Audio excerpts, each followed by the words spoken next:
100,000. Nakuona tu hapa. So when you personally brand, you stand out of the crowd. When you personally brand, you get opportunities, you get lead for your profession. When you work on a personal brand, your audience will trust you. People will trust you. You are what you put. You are what you hold. You are the people will trust you. Trust is something that you cannot push on someone. Let your brand stand and defend you. People will trust you. You want this, go to this. You want this, go to that person. And when you work on a personal brand, people will always screen you online. They want some Tumba clothes, they go to John, because John is known for those kind of clothes. They want insurance, they go to Akinyi, because Akinyi is a staunch insurance person. They want a doctor, they go to Ken. People will be looking for you. People will be looking for you. Let's go to pitching. Pitching is simply a presentation of an idea to a third party. If you have an idea you want to present to a third party, that's called what? Pitching. If you have an idea, you have something you want somebody to know, and you want that person to like that thing, that is what you call what? Pitching. It is a line of talk designed to persuade someone. If you want to persuade somebody to want something you have, that is what you call what? Pitching. You want to present some ideas of your business or of your product. You want to share that concept with me. That is what you call pitching. If you want to persuade me to like something you do, that is called what? Pitching. You just want to talk to me nicely as you tell me what you do. You tell me what you are, who you are, and what you do. You want to talk to me nicely. Eh? That is what you call pitching. You want to persuade me just to like what you do, Milton. That is called what? Pitching. Yes. So what's the relation between personal branding and pitching?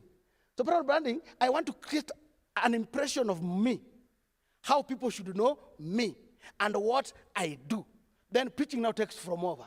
From that take from there. It say now, because I have worked on myself, people know Eric as an IT integrator. So anytime I want IT, I go to Eric. So now pitching now expect now Eric to come to Milton. So I said, Milton, you know, I do ICT. And this is what you can do, and this is how we stand elevated from the competition.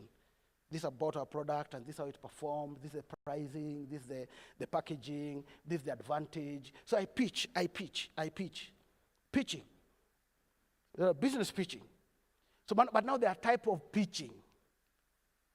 So there's what you call a sales pitch. A sales pitch, this is now a modality whereby any young professional would want to sell their products, you know, and their consumption to the third party. So the methodology you'll use is called what? A sales pitch. Or it's also known as elevator pitch. So when you want to pitch for people to consume your product, then that is called what? Elevator pitching, or a sales what? Pitching. But there's a pitching whereby you want to attract an investor. You want somebody to invest in your organization. That is called what? A pitch deck. A pitch deck. So don't use a sales pitch or an elevator pitch where you are supposed to do what? A pitch deck. So pitch deck is whereby you really want somebody to invest in your business, or you want somebody to financially support you, or you want somebody to co-partner with you. Then that you apply what's called what? A pitch deck. Are we together? I don't want to go to the advance because the other speaker's coming. I don't want to go to the advance. But there's also what we call interrogative pitch.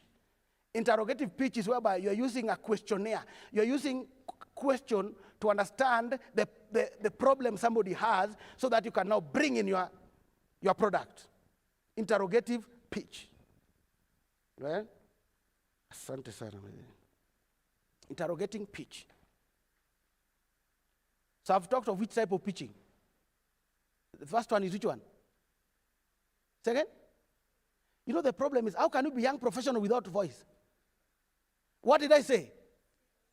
Sales pitch, isn't it? And I've said it's for what? For a sales environment. You want somebody to consume your product and services. But I've said the other name of sales pitch is what? Elevator, isn't it? Then I said the other pitch is what? Pitch deck, which is used on what environment? Investors. Are you getting? You want to attract investor. Like if you want me to partner with you in your business, don't come with me an elevator pitch or a sales pitch. Come to me with what? Pitch deck. Yes. Now utaningiza box through a pitch deck. Then I've said the other one is all what? Interrogative pitch. This whereby you know the product, your product can actually solve somebody's problem. But you want to corner that person.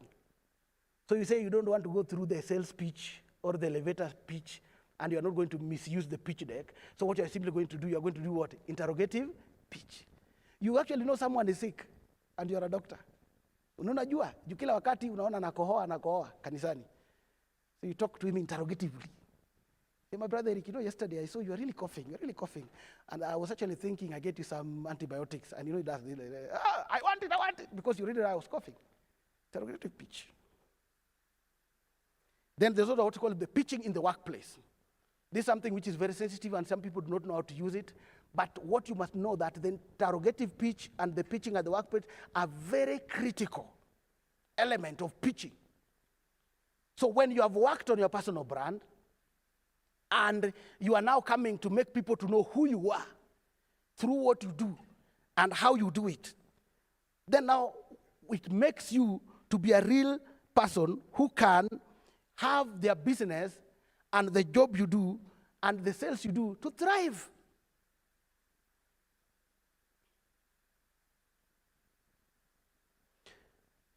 Now that you understand the types, you understand what pitching is and the type of business pitching are, yes, and the type of business pitching, the type of pitching that we have, what are some of the key things you need to have as a young professional when you're doing your pitching?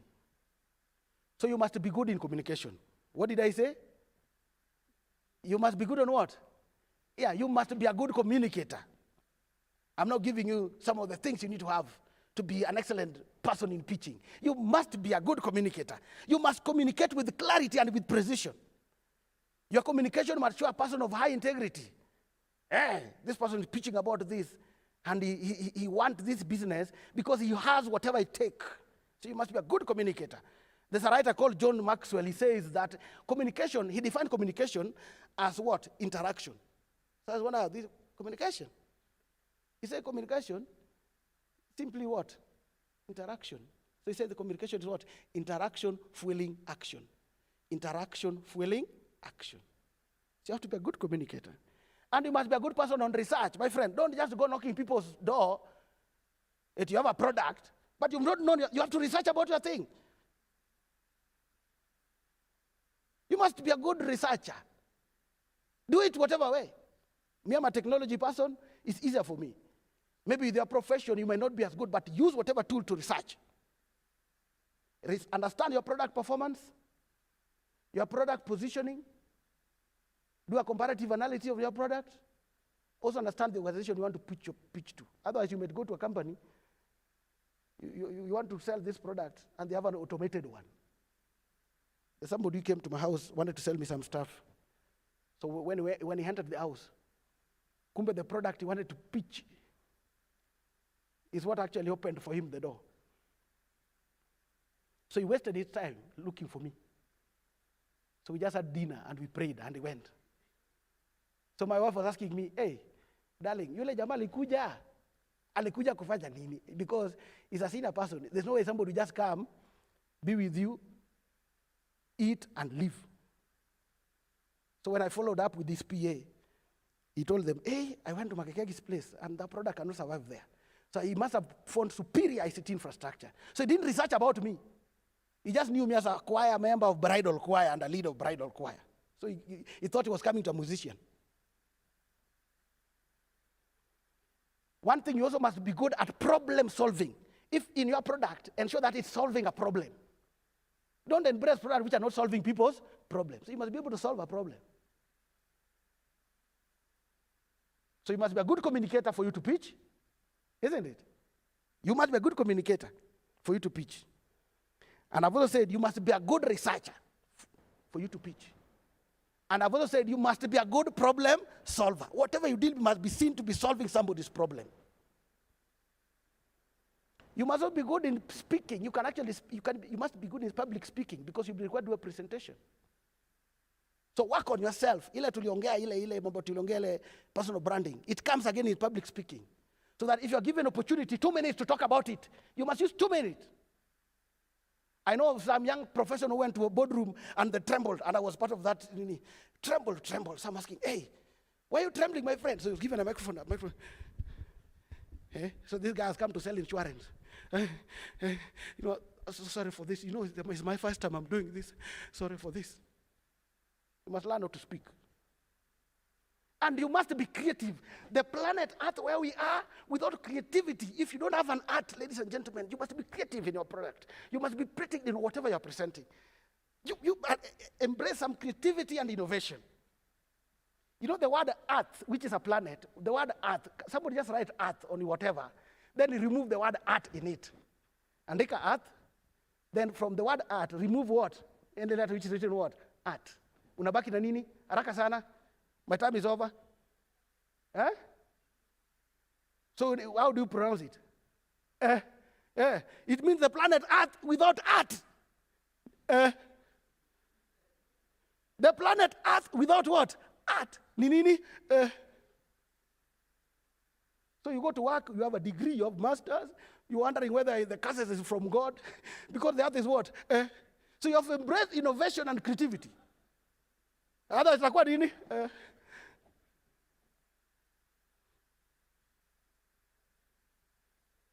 Allow me quickly to run to strategic marketing because I know Milton will kill me. He doesn't want to know whether we started late. So I'm just touching on strategic marketing.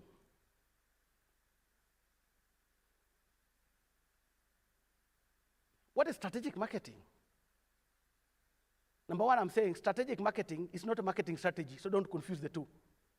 The business environment I've been, people are talking about marketing strategy. Well, you're talking about what? Strategic marketing. So strategic marketing is simply a method through which an organization wants to differentiate itself from the method other competition is using.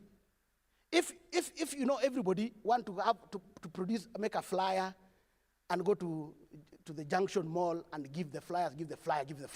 So strategic marketing is saying you don't have to do whatever people are doing. You got to be strategic. You need to use another method which works for you. Strategic marketing is simply saying you don't need to conform to the standard people are doing. So he's saying instead of me printing the flyers and what, while those people are not making it even, why can't we adopt another methodology? Maybe do mass mailing, or maybe we need to do some content creation. We need to do other things. So strategic marketing is simply a method by which you do something different from what the competition is doing. Are you getting the difference? But strategic marketing is not a marketing strategy. So if you're a salesperson here and you're a business guru here and your business is not performing, the thing you're selling is not selling, you need to work on what? Strategic marketing. Whatever you're marketing, review it so that you apply another method different from the one you are doing. Strategic marketing. I want to tell you what I did with the bridal choir as I finish on strategic marketing. Choirs, they normally just make the DVD and CDs. So you know that? In SDAC, so make CD, make DVD, and do a DVD launch, do a CD launch. So I looked at it, I saw how much are people selling those things. They're selling 100, 200 shillings. So I told the leader of bridal choir, as the leader of this choir, we are not doing those things. So if you are here and you have seen bridal choir in a CD launch, you never see us. No. But now, if you have to check in our account, between us and those other choirs, which normally do the CD launch, they get 200. So I changed my strategy. I said, okay, let me do a strategic method. So instead of making the CDs and DVD and depending on them to financially support the choir, then let me take another professional way of doing things. So I decided to engage the corporate sector, the corporate evangelism, engage the executive, engage the parliament, engage the president, my friend. Hey, even last week we were in State House, went to sing, You think we're paid 200 shillings? I tell him, you have to change strategy. So you find I do one event, and it's done. I do one event, and it's done. One event, and it's done. So what am I telling you? Change, ladies and gentlemen, check your marketing, whatever you're marketing here. Ladies and gentlemen, that business you're marketing here. If it does not give you the money your business require and the money your employer require, embrace what you call what? Strategic marketing. Do something differently. Albert Einstein says, insanity, yani wazimu, si yule wazimu kupala nje. Wazimu ni mtu ambaye anafanya kitu the same way, always, but expecting to get what? A different result. So if you don't take what I'm talking about strategic marketing, that it's simply a method of changing something from what is not working to another method of marketing, which is what? Working. Only then shall you become an insane. Otherwise, if you continue from this day, you continue the same marketing which are not bringing you leads, opportunities, you are insane. Asanteni sana, Mungu awabariki.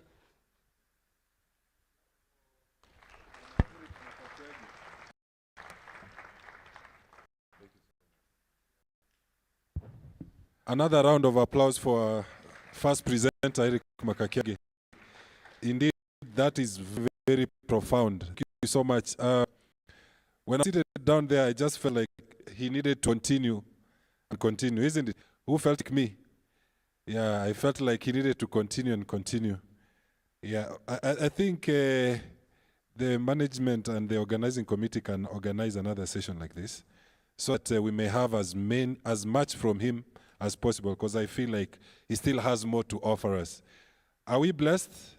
Are we getting blessed? Yeah, thank you so much. That session was to bring us to it was to bring us to 10:20. But we allowed some minutes because we also ate into his minutes. And so we are well within time. Thank you so much, Eric. I have learned so much about personal branding. I've learned so much about pitching. And I've learned so much about strategic marketing. That strategic marketing is not marketing strategy. Who got that? Strategic marketing is not marketing strategy. And then I also learned that art without art is which is which is a new thing. Thank you so much. Just a few housekeeping issues. One, we will have question and answer. I know that we might want to ask questions, so our presenters are here. We will have that session between 12:50 to 1. So we'll have about 10 minutes of question and answer. So just record those questions. We will call them back again for now, for them to respond to any question you might have. So just note down whatever question you might be having. Secondly, there will be a link that will be shared for you to put in your feedback about the program, about any other thing you might want to say concerning the program. So kindly just make sure that you get acquainted with the link. It will be shared shortly. So from here, we are going to have a 5 minutes break, a health break. About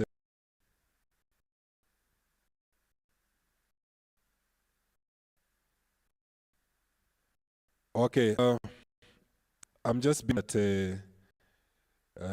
our CJ is here, and even that break that we were supposed to have, it will be, I think we will have it after he has presented. Is that okay? We are all in agreement with that. So we have our CJ, who will come shortly. I'll call him when he's ready. So just housekeeping issues. Just make sure that you record all your comments and all your questions. You will share them at around 12:50. We will call back Eric and the rest of the speakers for them to respond to your questions. So, ladies and gentlemen, another round for Eric Makakiage. He has done as well. Now, our next speaker.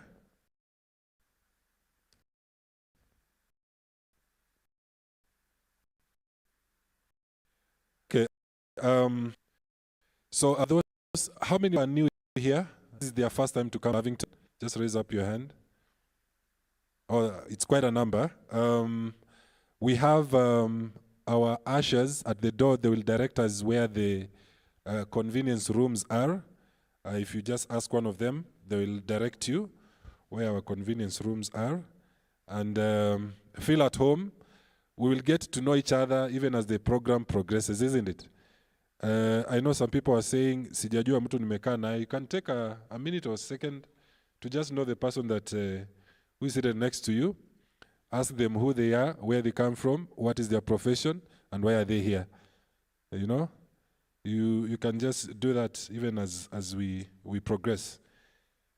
Now, ladies and gentlemen, please, our next speaker is not a guest to us. We all know him. He's Emeritus Justice David Maraga. He is an alumni of Nairobi University. He was awarded a Bachelor of Laws in 1977.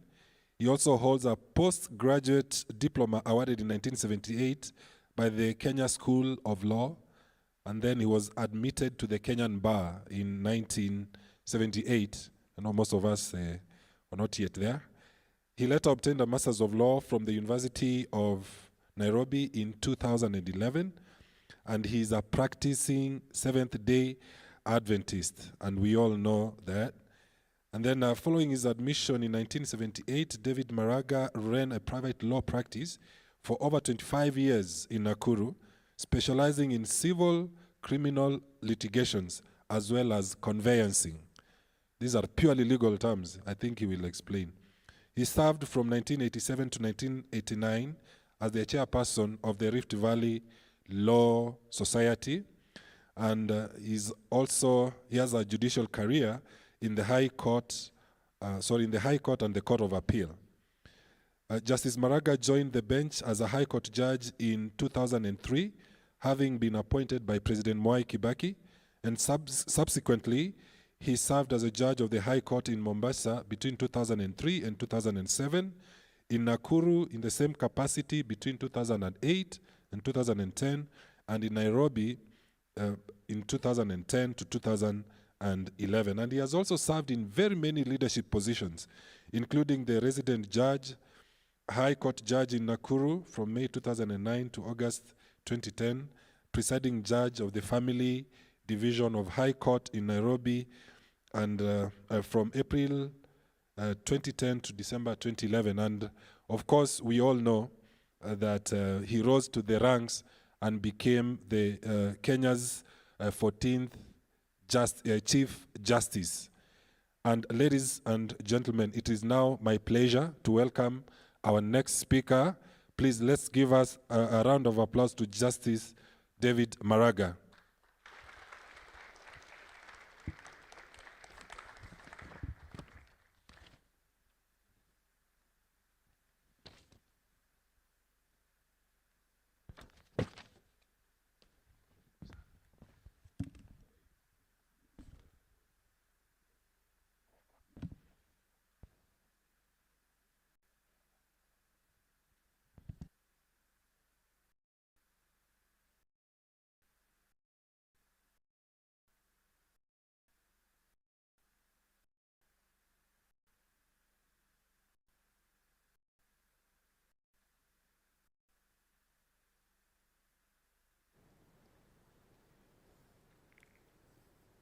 Good morning. Can you hear me? Thank you very much.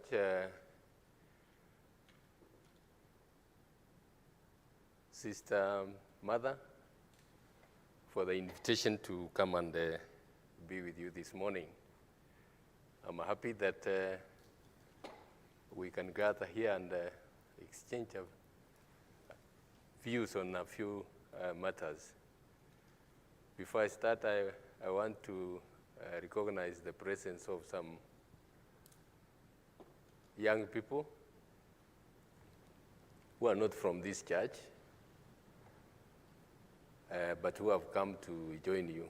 I don't know whether they are welcome. Let me start with a few here. Micheka, please stand up. Micheka Umwenga is a lawyer. He goes to Central Church. He's here, please sit down.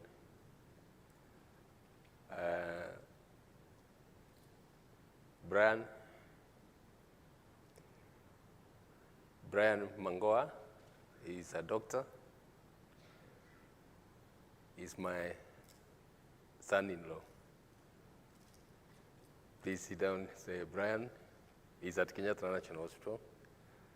The next one is, you can put that one and one together, is my daughter Emma, Brian, his wife. Thank you, Emma. The other one is Lydia. Lydia is Brian's sister. She works for an NGO here in Nairobi. And Deborah. Deborah is also Brian's sister. She works for KRA.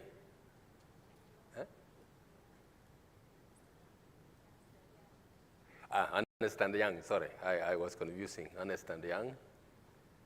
Then there is some other young man there. Moses Maraga is my son. He works for PwC. Please sit down. There's somebody else. There are some other people I expected.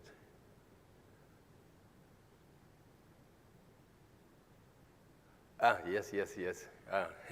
Please stand. That is Mura Umwenga is sister to Micheka. Thank you. Please sit down. There's somebody here. There was some others. Yes. Victor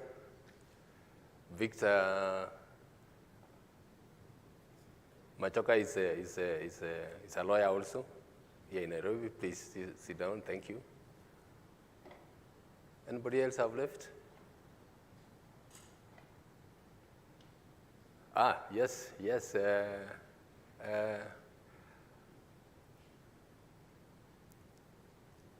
Nyabwe is my niece.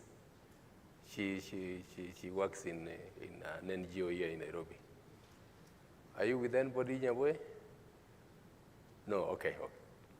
Thank you very much, and I'm happy that I would get an opportunity and come and speak to you people this morning.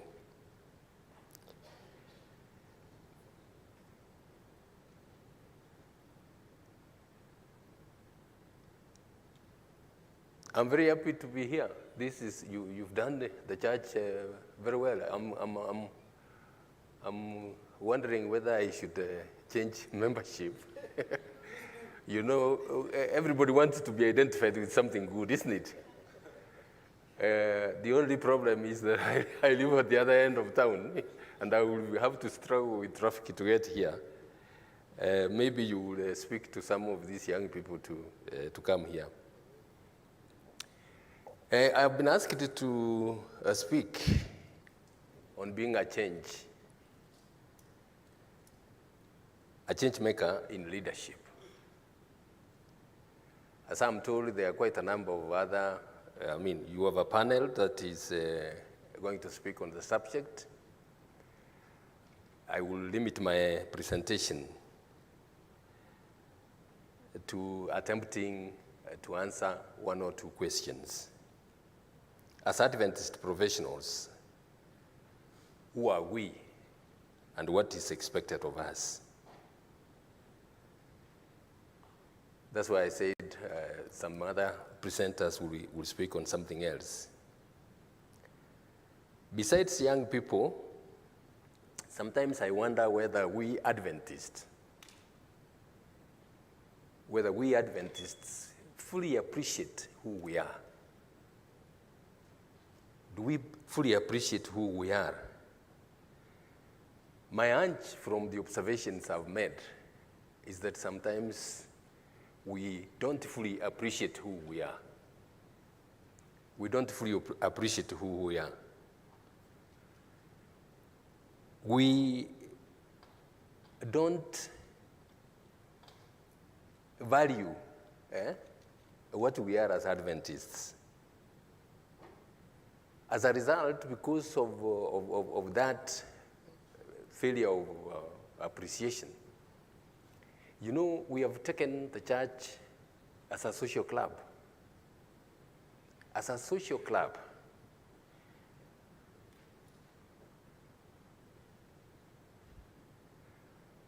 You know, we are known as people of the book. You know that, isn't it? People of the book, people who read the Bible, people who understand the Bible. The problem we have is that quite a number of us, and not only young people, quite a number of us, even elders, unless they are serving elders, come to church at about 11. Come to church at about 11. When the Bible study is over, they just come and listen to the divine message. When it is over, you are the first one out there to socialize. Meet friends, socialize, which is very good, fellowship is extremely important. You find people, in the old days, we had people in the Central Church who were coming from Ngong to fellowship in Central Church. Why? Because of the friends they have, the company they have, which is very good, fellowship. But when you make it a routine that you are coming to church at about 11, listen to the divine message, get out, you've made the church a social club. A social club. Because we do not engage in the lesson study. We do not know the Bible. We do not know the Bible. If we are challenged on a few of the basic tenets of our faith, we are found wanting. For instance, if somebody were to challenge you about the state of the dead,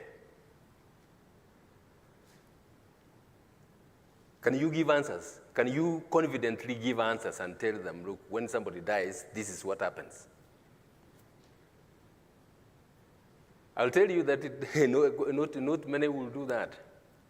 I don't know if you have seen in obituaries, some written by Adventists.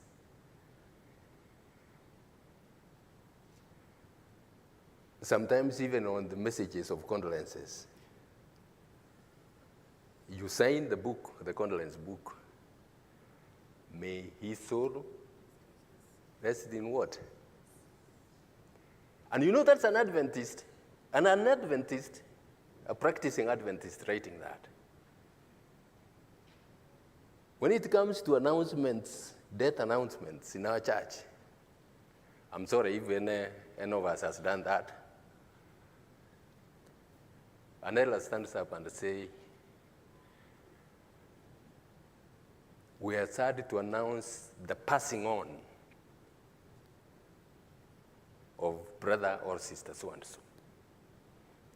What is that? What is the announcement in that?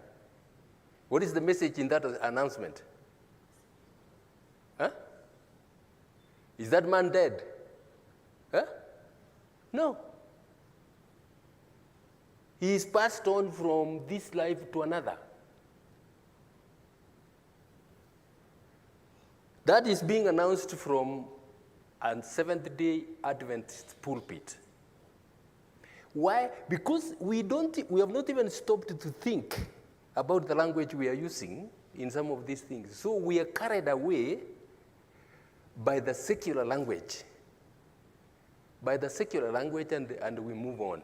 That's why I said that sometimes we do not even know the basic tenets of our faith. Let's come to the issue of Sabbath. The Sabbath commandment. In fact, the Sabbath is the reason why we are here, isn't it? It's the reason why we are different from others. The Sabbath observance. Because of our failure to study the Bible, if we are challenged, you will not even defend where you worship on Sabbath. You will not seriously defend where you worship on Sabbath. I come to church, I'm a Seventh Day because my parents are SDAs. That's about it you are about to say. And then you move on and we have challenges. Then the worst bit of it is that as Adventists, we are not even observing the Sabbath. We are not observing the Sabbath. When I grew up in the village, we used to have drums being beaten from across the ridge for everybody to hear, and we considered that primitive. Later on, we said, how can that be done?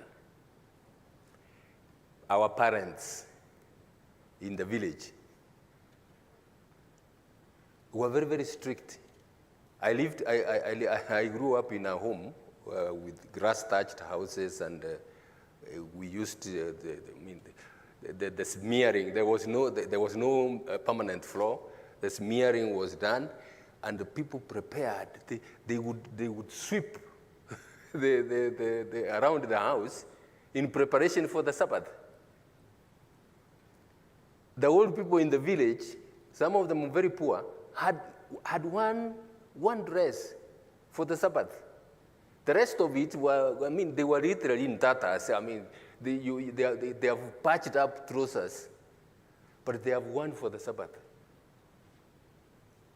Cleaned and there were no wardrobes. Cleaned and kept there. On Sabbath, they put it on and come to church. They are smart. Very nice. I admired those people. On Sabbath, they are there. Like in my home, because those fellows enjoyed the fellowship. They ate in the morning, ugali. They ate ugali in the morning and come to church. So that they are there the whole day. And they are going back in the evening at about, the churches were also not very near, far off. They are going back home in the evening at about 5 o'clock. Come today, Adventists. As I said, we are not observing the Sabbath.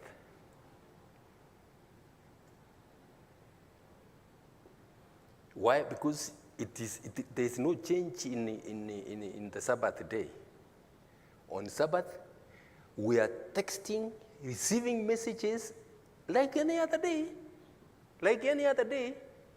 Receiving messages and you are communicating. There's nothing wrong with communication. But that communication takes away your mind, isn't it? That communication takes away your mind.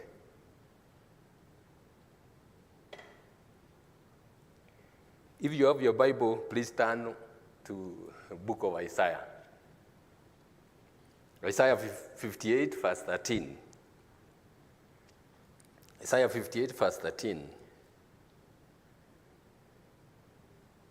The Bible requires, as in Isaiah 58, verse 15, that to keep our feet from breaking the Sabbath and from doing as we please on the Lord's holy day, and honor it by not going our own ways. I'm paraphrasing it. Or doing as we please, or speaking idle words. We've just come from the electioneering period. Some of us were agents in elections. Some of us were campaign agents. Perfectly in order. We were doing it even on Sabbath. If we are not in a rally, an organized rally, what we are discussing is politics on Sabbath. Politics on Sabbath. Come to church. As I said, we are texting. Come to church. And this is where I want you people to hear me. You are in church texting. You are in church texting. And let me tell you, I've seen it happen. I've seen it even with my fellow elders doing that in church. Even during divine hour. Even during divine hour, we are texting messages out there.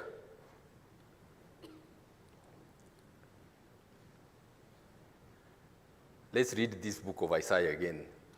58, verse 13 and 14. I'm reading from NKJV.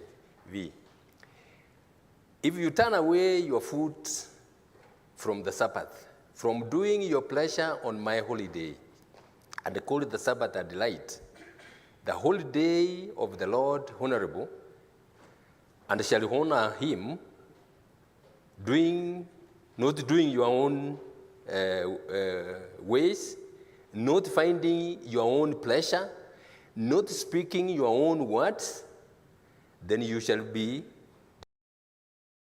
delight yourself, the Lord, and I will cause you, please listen to this, and I will cause you to ride on high hills of the earth, and feed you with the heritage of Jacob. Look at the last sentence in that verse. What does it read? The mouth of the Lord has done what? A solemn vow from the Lord himself. A solemn vow from the Lord himself. Disobedience of the Sabbath. Allow me to use an example. I chose to honor God in my work. Some of you may recall my interview for the position of CJ.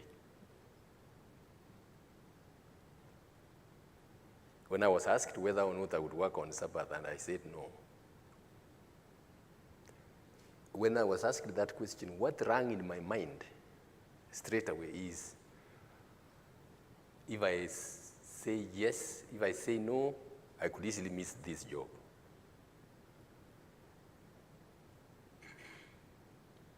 And I decided there and then, I said, if that is what will give me the job, or if that is what will not give me the job, let it stay. I made up that mind. I made up my mind on that. Let me tell you, young people, that was the turning point. That was the turning point in that interview, because I was told later on by the members of the Judicial Service Commission. God honored me. The rest is history. This Sabbath about obeying the Sabbath or observing the Sabbath must change. Must change. We can't go on. I want to thank Eric. I came in when you were still speaking. Sometimes we don't even know the benefit we get from some of the positions or some of the functions we are asked to shoulder in charge. When I came in, Eric was talking about very many things. I was pulled out, I didn't get everything. But one thing I got is when he was talking about stage fright, trembling in church. I have seen that in interviews. You know, I was a member, I was the chair of the Judicial Service Commission. I interviewed very many people. Very many people. Somebody comes, brilliant fellow, brilliant, but because of stage fright, he can't answer some questions. There are some other interviews which were carried on in the judiciary, which I didn't sit. But I remember one where an elder, who is an officer in the judiciary, was attending. And some 2 young people came for interview. And they did so well, until, there was no discussion about them. They wanted about 10 people. And when it came to discussion, those people said, those 2, we don't need to discuss. They are already in. This elder was very happy. Why? You notice why his youths. Youths in church. Standing here, giving mission stories, telling children stories, and they are comfortable. Some are in the choir, they are comfortable. So when they go to that interview, the issue of stage fright doesn't arise. I felt very nice when he told me that. So what are you missing when you don't get yourself involved in church activities? In Central Church, for many years, I think it is still there, we have a class of lesson teachers, which is conducted between 8 and 9 o'clock.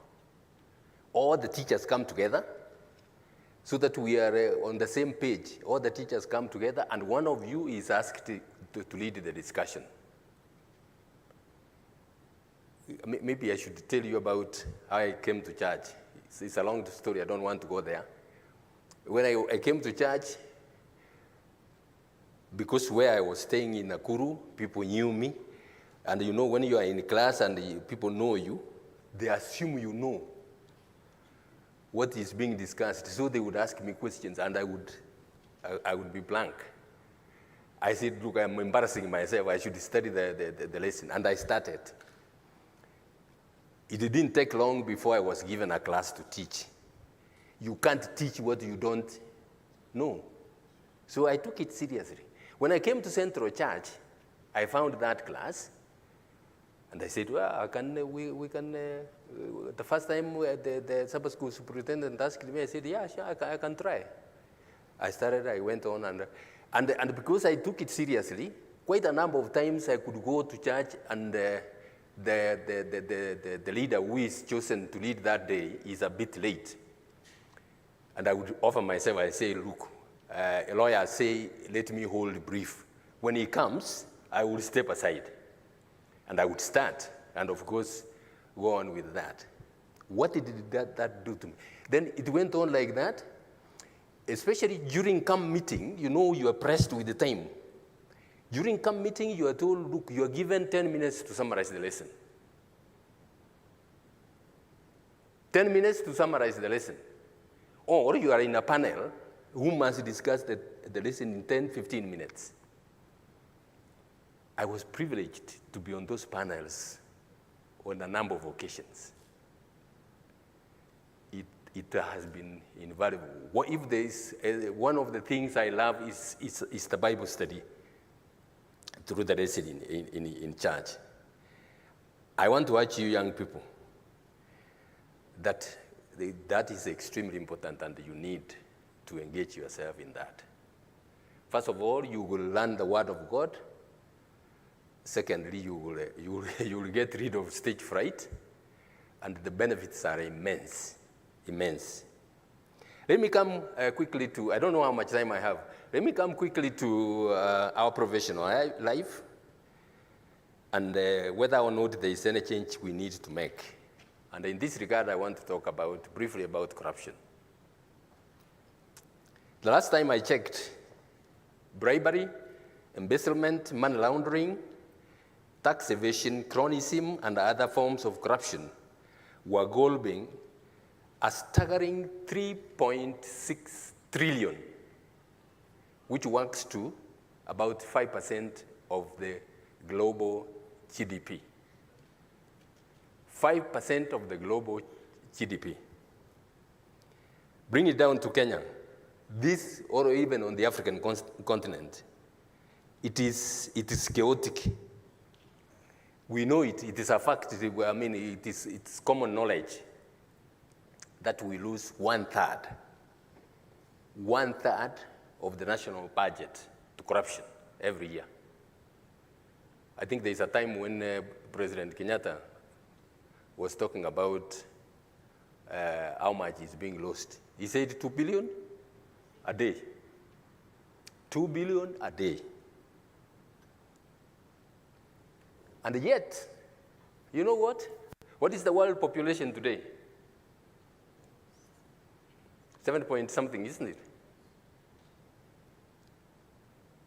In spite of while all that is happening, 6.5% of the world population professes some form of religion, including ourselves. Muslims, Hindus, Buddhists, and others. And yet, we are losing so much. It has been so bad that now it has cascaded from, forget about the leaders, it has cascaded, because the leaders are involved in that, it has cascaded down to Mama Mboga. Very sad, isn't it? So now in Kenya, it's like corruption flows through our veins. Corruption is there even in the air we breathe. The end game, you know, in places, and I saw this, even when you are working somewhere, you want to make some money from mpango. I didn't want to use the term. You want to make some money. The end game is, of course, the national psyche enriches. The means of acquiring those riches is irrelevant. Is irrelevant. We seem to be controlled by an insane desire to procure earthly possessions. We are ready to employ every species of dishonesty in order to accumulate wealth. With that, the definition of our success, that tells a lot about what success means to us. The values we have, our values, what identifies us.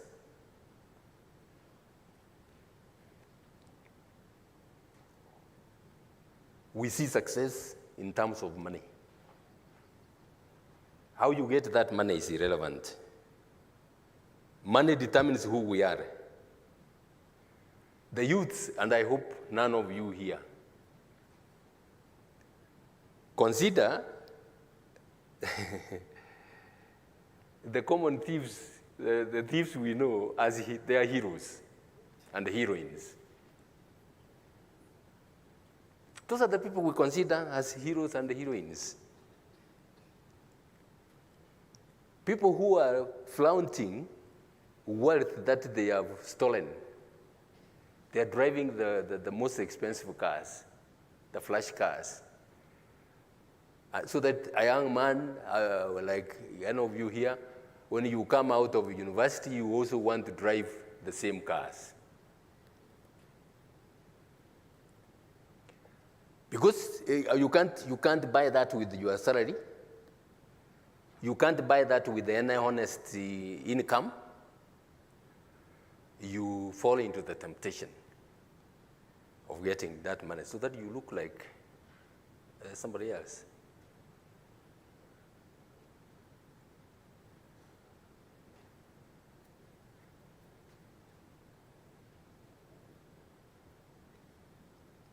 As young professionals growing in the fold of the Lord, what defines us? What are our values? What are our values? Please don't misunderstand me. There is nothing wrong with being rich.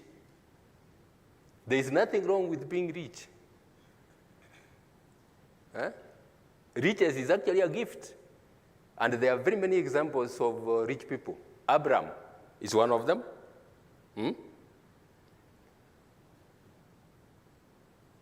David, Solomon, Josephat, Hezekiah, And quite a number of people are examples who are rich, who are rich. Eh? Riches is a gift given by God.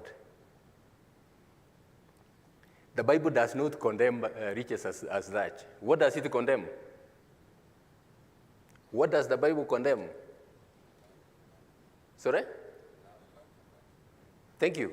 The love of money. It doesn't condemn money. It condemns the love of what? The love of money. There's a huge difference. When the love of money controls you,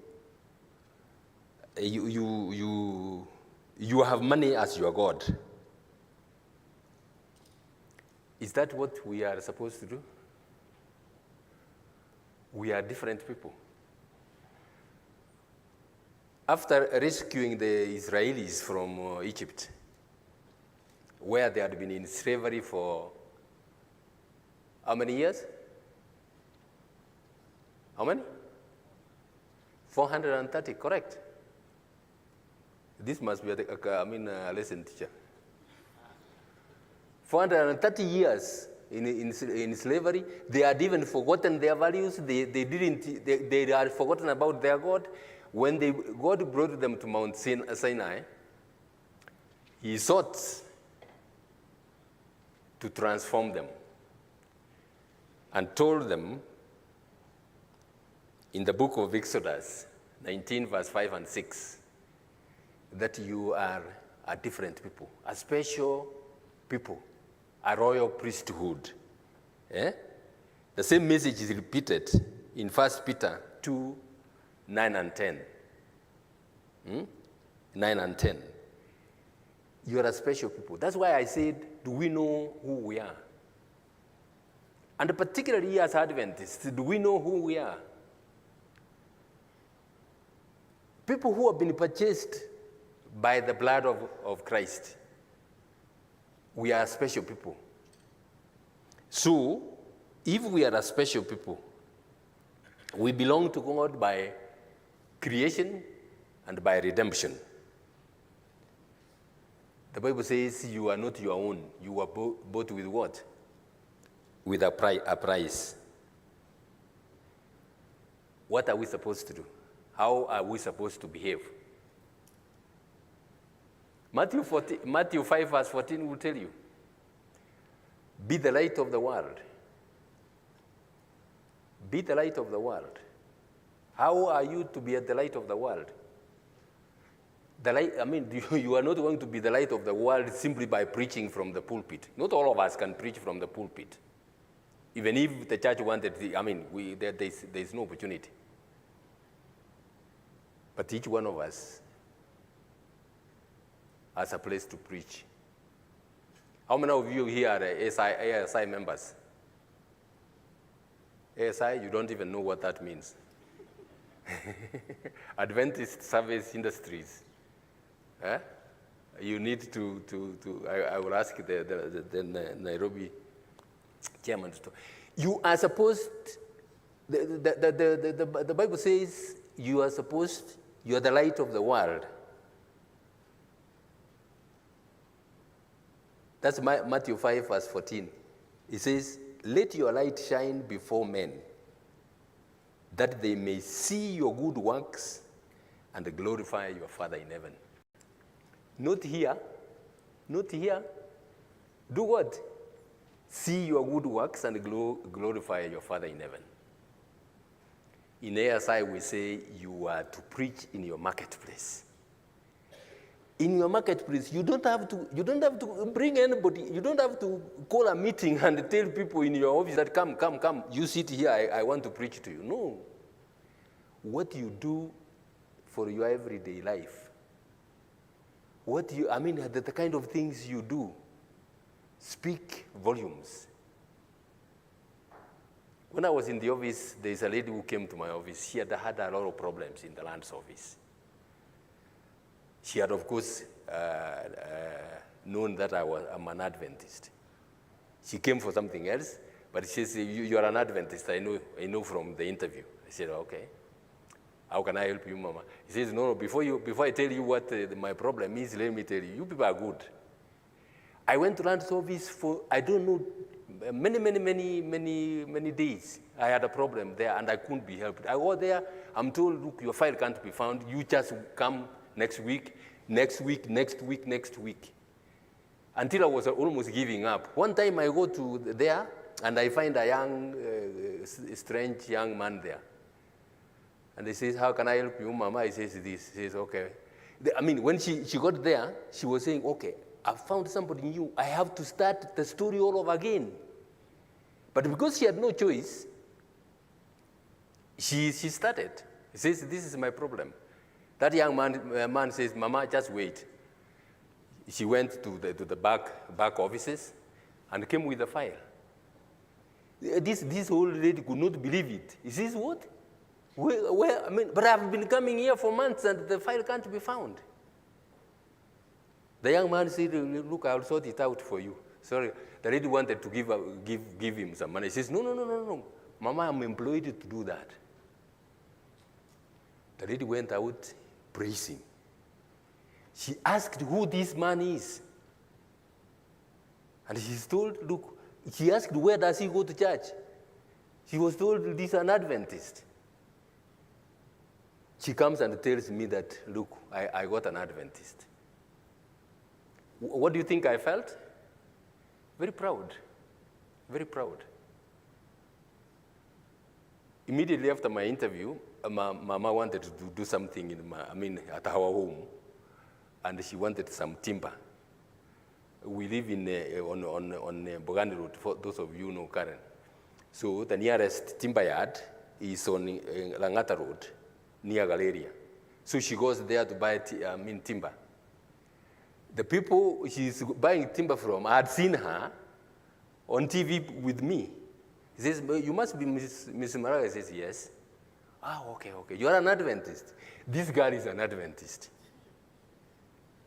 She's saying proudly, this girl is an Adventist. If she's not here and I am not here, we close this place. She's my cashier. Those are my heroes. Those are my heroes. As that lady, have they preached anything? Have they preached? They have preached by being honest. By being honest, they have preached. You remember the slave girl? Huh? Who gets this, which is the king? Naaman. You've got the message. Ladies and gentlemen, let me conclude.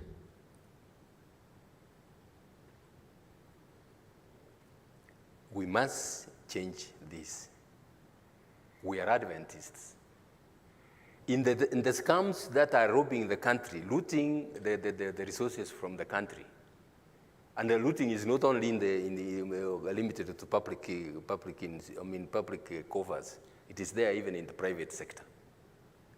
Among the people who are involved in that are lawyers, accountants,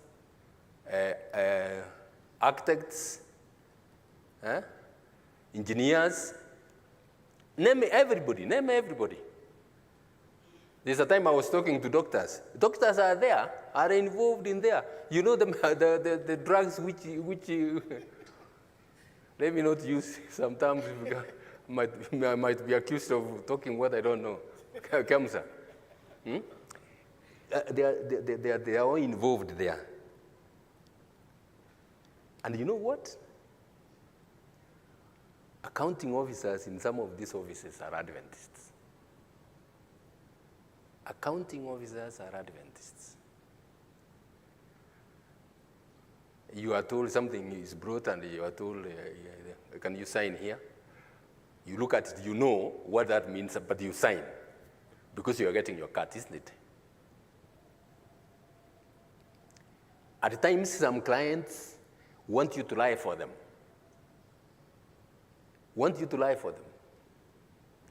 They just buy you. You know, that's what it means. They buy you to do what they want. As soon as you do that, they have no regard for you. You're so cheap before them, they have very little regard for you. But if you refuse and stand firm, And there is a time comes later when they want somebody honest to perform some job, they will be the first ones coming to look for you. They're the first ones coming to look for you. Sorry again to use another example. When I was in the High Court in 2005 in Mombasa,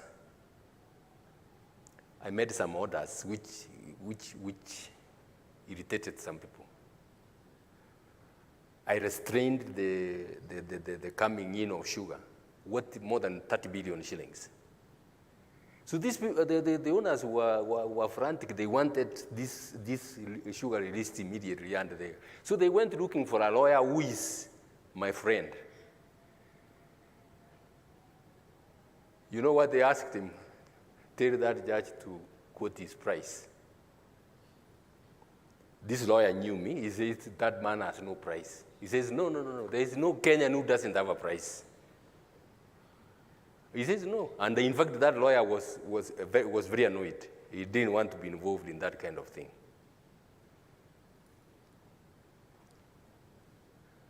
What is your price?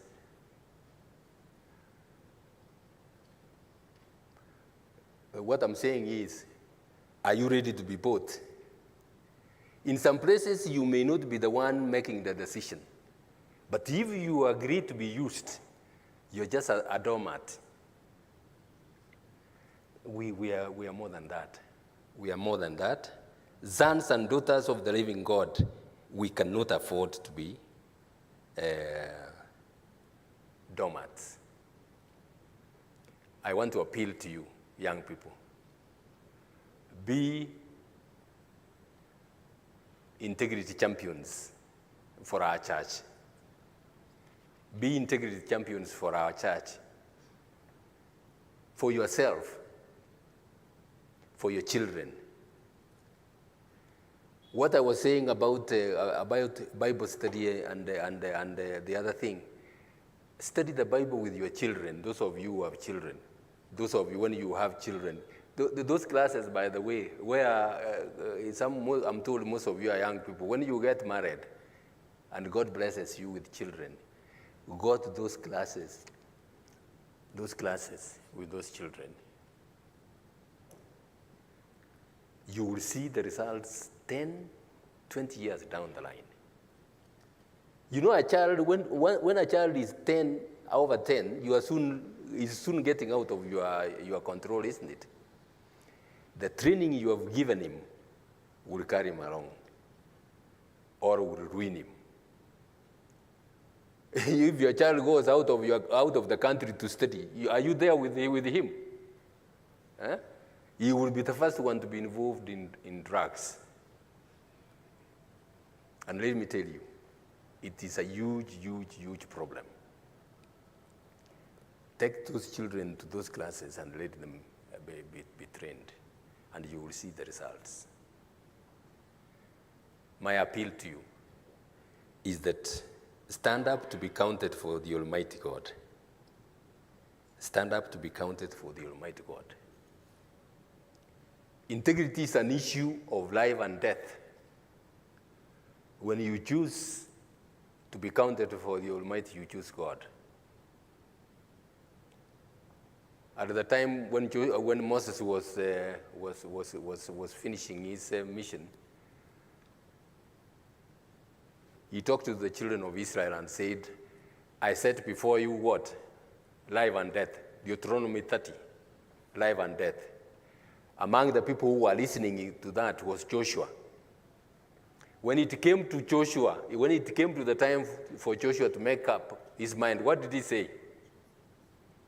I and what? I and my household have chosen to serve the Lord. I want to appeal to you, great people, that the Lord will be with you. When I'm speaking like this, I'm not oblivious to the fact that we have many, many challenges with employment, with even earning a living. Those things are not taking the Lord by surprise. He knows. He knows there. When you scamp to those schemes, It's because you doubt God to provide for you. It's because you doubt God to provide for you. Let us trust the Lord and stand up for Him. If you are if you go to a position, or you are in a position where corruption is being practiced, make a change. Make a change. If, for example, you are giving your boss advice on a given point and he's telling you to do this, he says, no, my written opinion is this, and you sign. Leave it to. He will not be very happy with you. He could even sack you. But that's not the end of the day. The Lord will provide for you. The Lord will provide for you. As I said, later on, if they need a honest person, He will be the first one to come looking for you. What is the consequence of failure to stand up? As I said, it's a matter of life and death.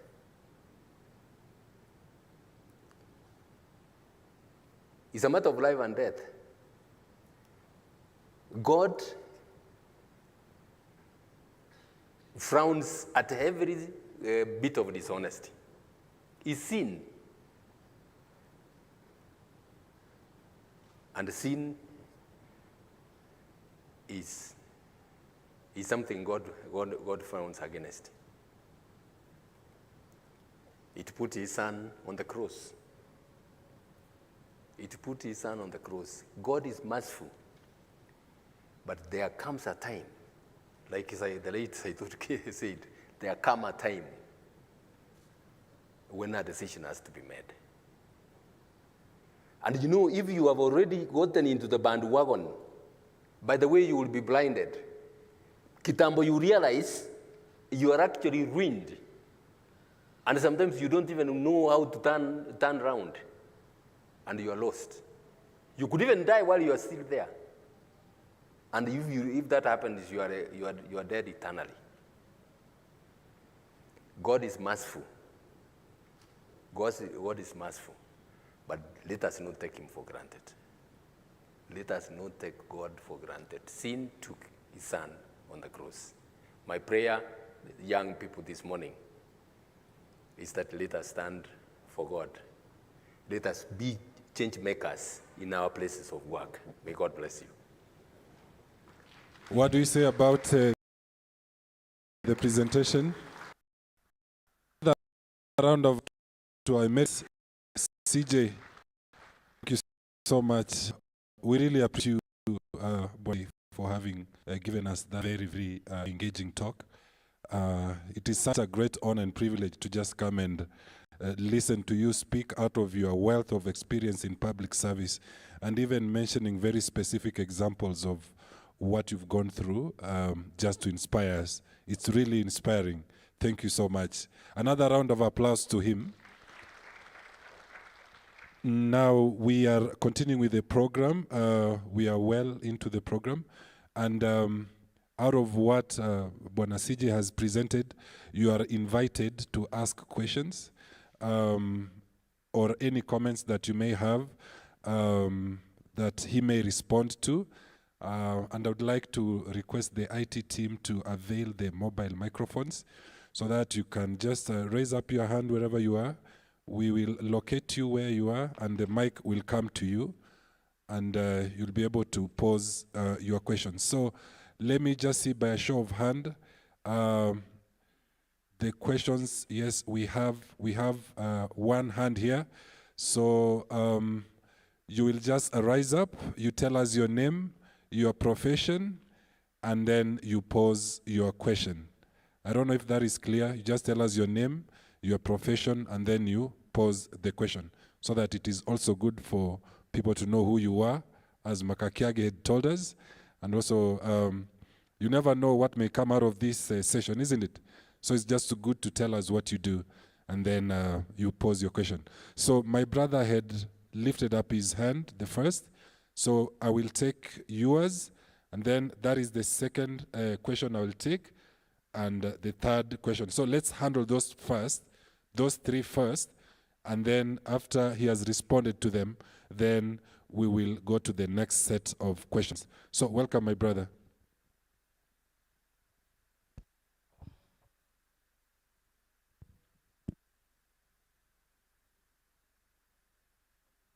John?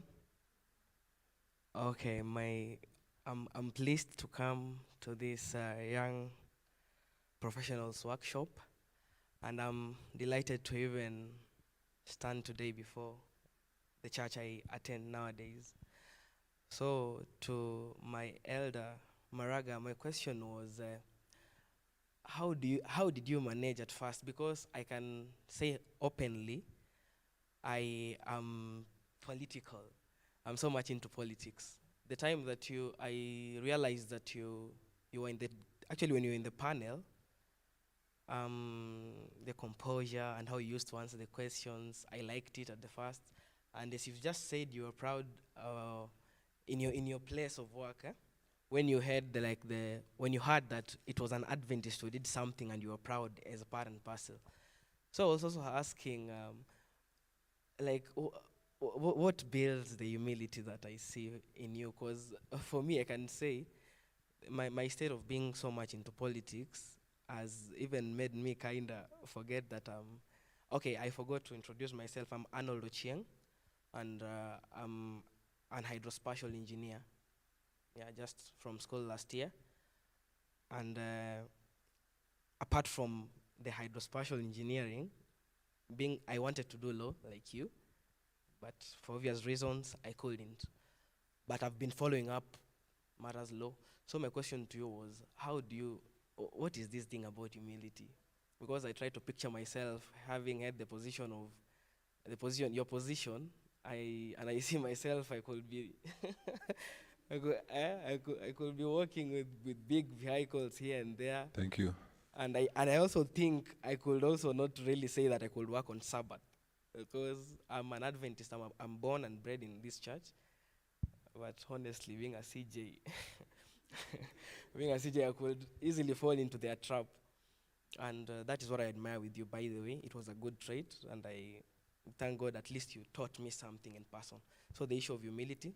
And again, I wanted to ask you, normally, didn't you fear getting killed? Because personally, we were hearing that, actually, I saw your daughter over there.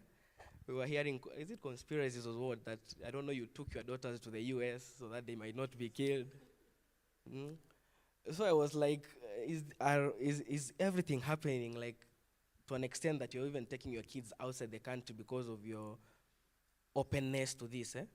Yeah, so Thank you, Arnold. I think we'd like to keep the questions very brief, because there are so many of us. So you've asked 2 questions. I think Bwana CJ will respond to them. Maybe you can also tell us what aerospatial engineering is all about, okay, so that people might get to know what it is about. Okay, hydrospatial, in short, it's just like water engineering to people who, for that people can understand. Just similar to civil engineering, but we deal mostly with water aspects. Okay. Yeah. Thank you so much, Arnold. Clap for him. Next, there was a question from that corner. The gentleman in blue suit, navy blue suit. That was the second question. You. My name is Pastor Josephat Lomokel from West Kenya Union, Pokot origin. So I am delighted to come in contact with Emeritus CJ Maraga. First of all, you are my hero. You are among the few Advents that I celebrate. What a decision you make in Kenya, not only changing the Kenya history, but the history of Adventist church in the world. That Friday evening, many people decided to come to Adventist church. In fact, I have in my church district, 3 men who were drunkards and were never Adventist came to Adventist church that very Sabbath because of your decision. Could we have few people in higher places like you, Emeritus? Jesus could have come. We have waited Jesus for too long for what we Adventist church do in the world. Now my question is about corruption in our society today. I have an experience. Many of my members are desperate to employ their children because any office they go, they are advised to give something for their children to be employed. As a challenge, in fact, one of my members went in that trap that he paid 300,000 to be employed in electricity, but only to end up getting a job in reading meters in Madare after paying 300,000. So, for your own opinion and the way you interact with the high and mighty in the society, what could we do to solve the issue of corruption, especially in Kenya? Thank you so much, Pastor. Clap for him. We'll take the last question of the first set. Kindly just walk to the microphone. The microphone has been provided on my extreme right. So if you feel like you have a question, you could draw near so that we also save on time. So we are having the last question of the first set. Just keep it short, kindly.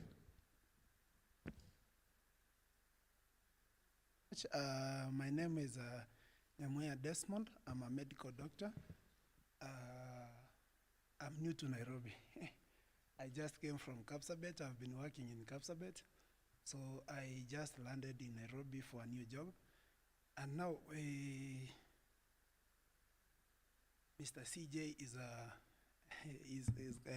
is my neighbor from back there in the village.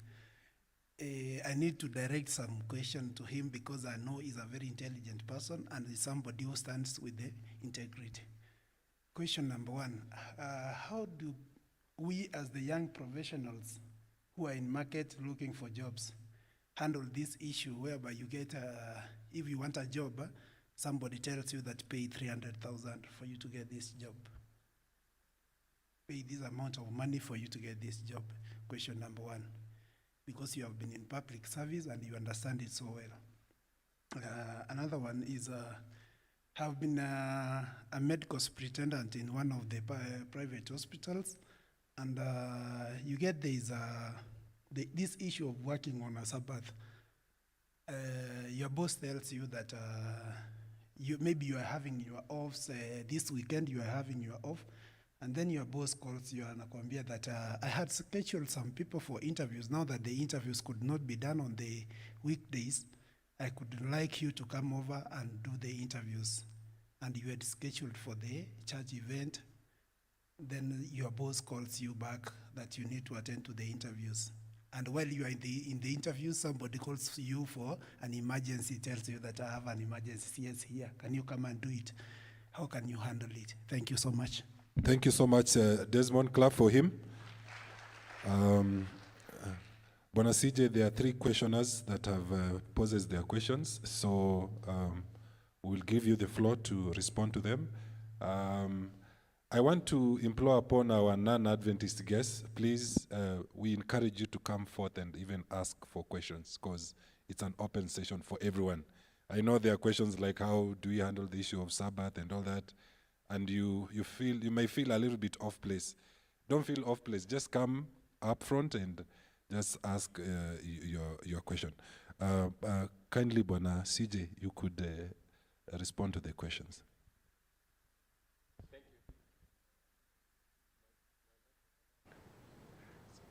Thank you. Thank you very much for those questions.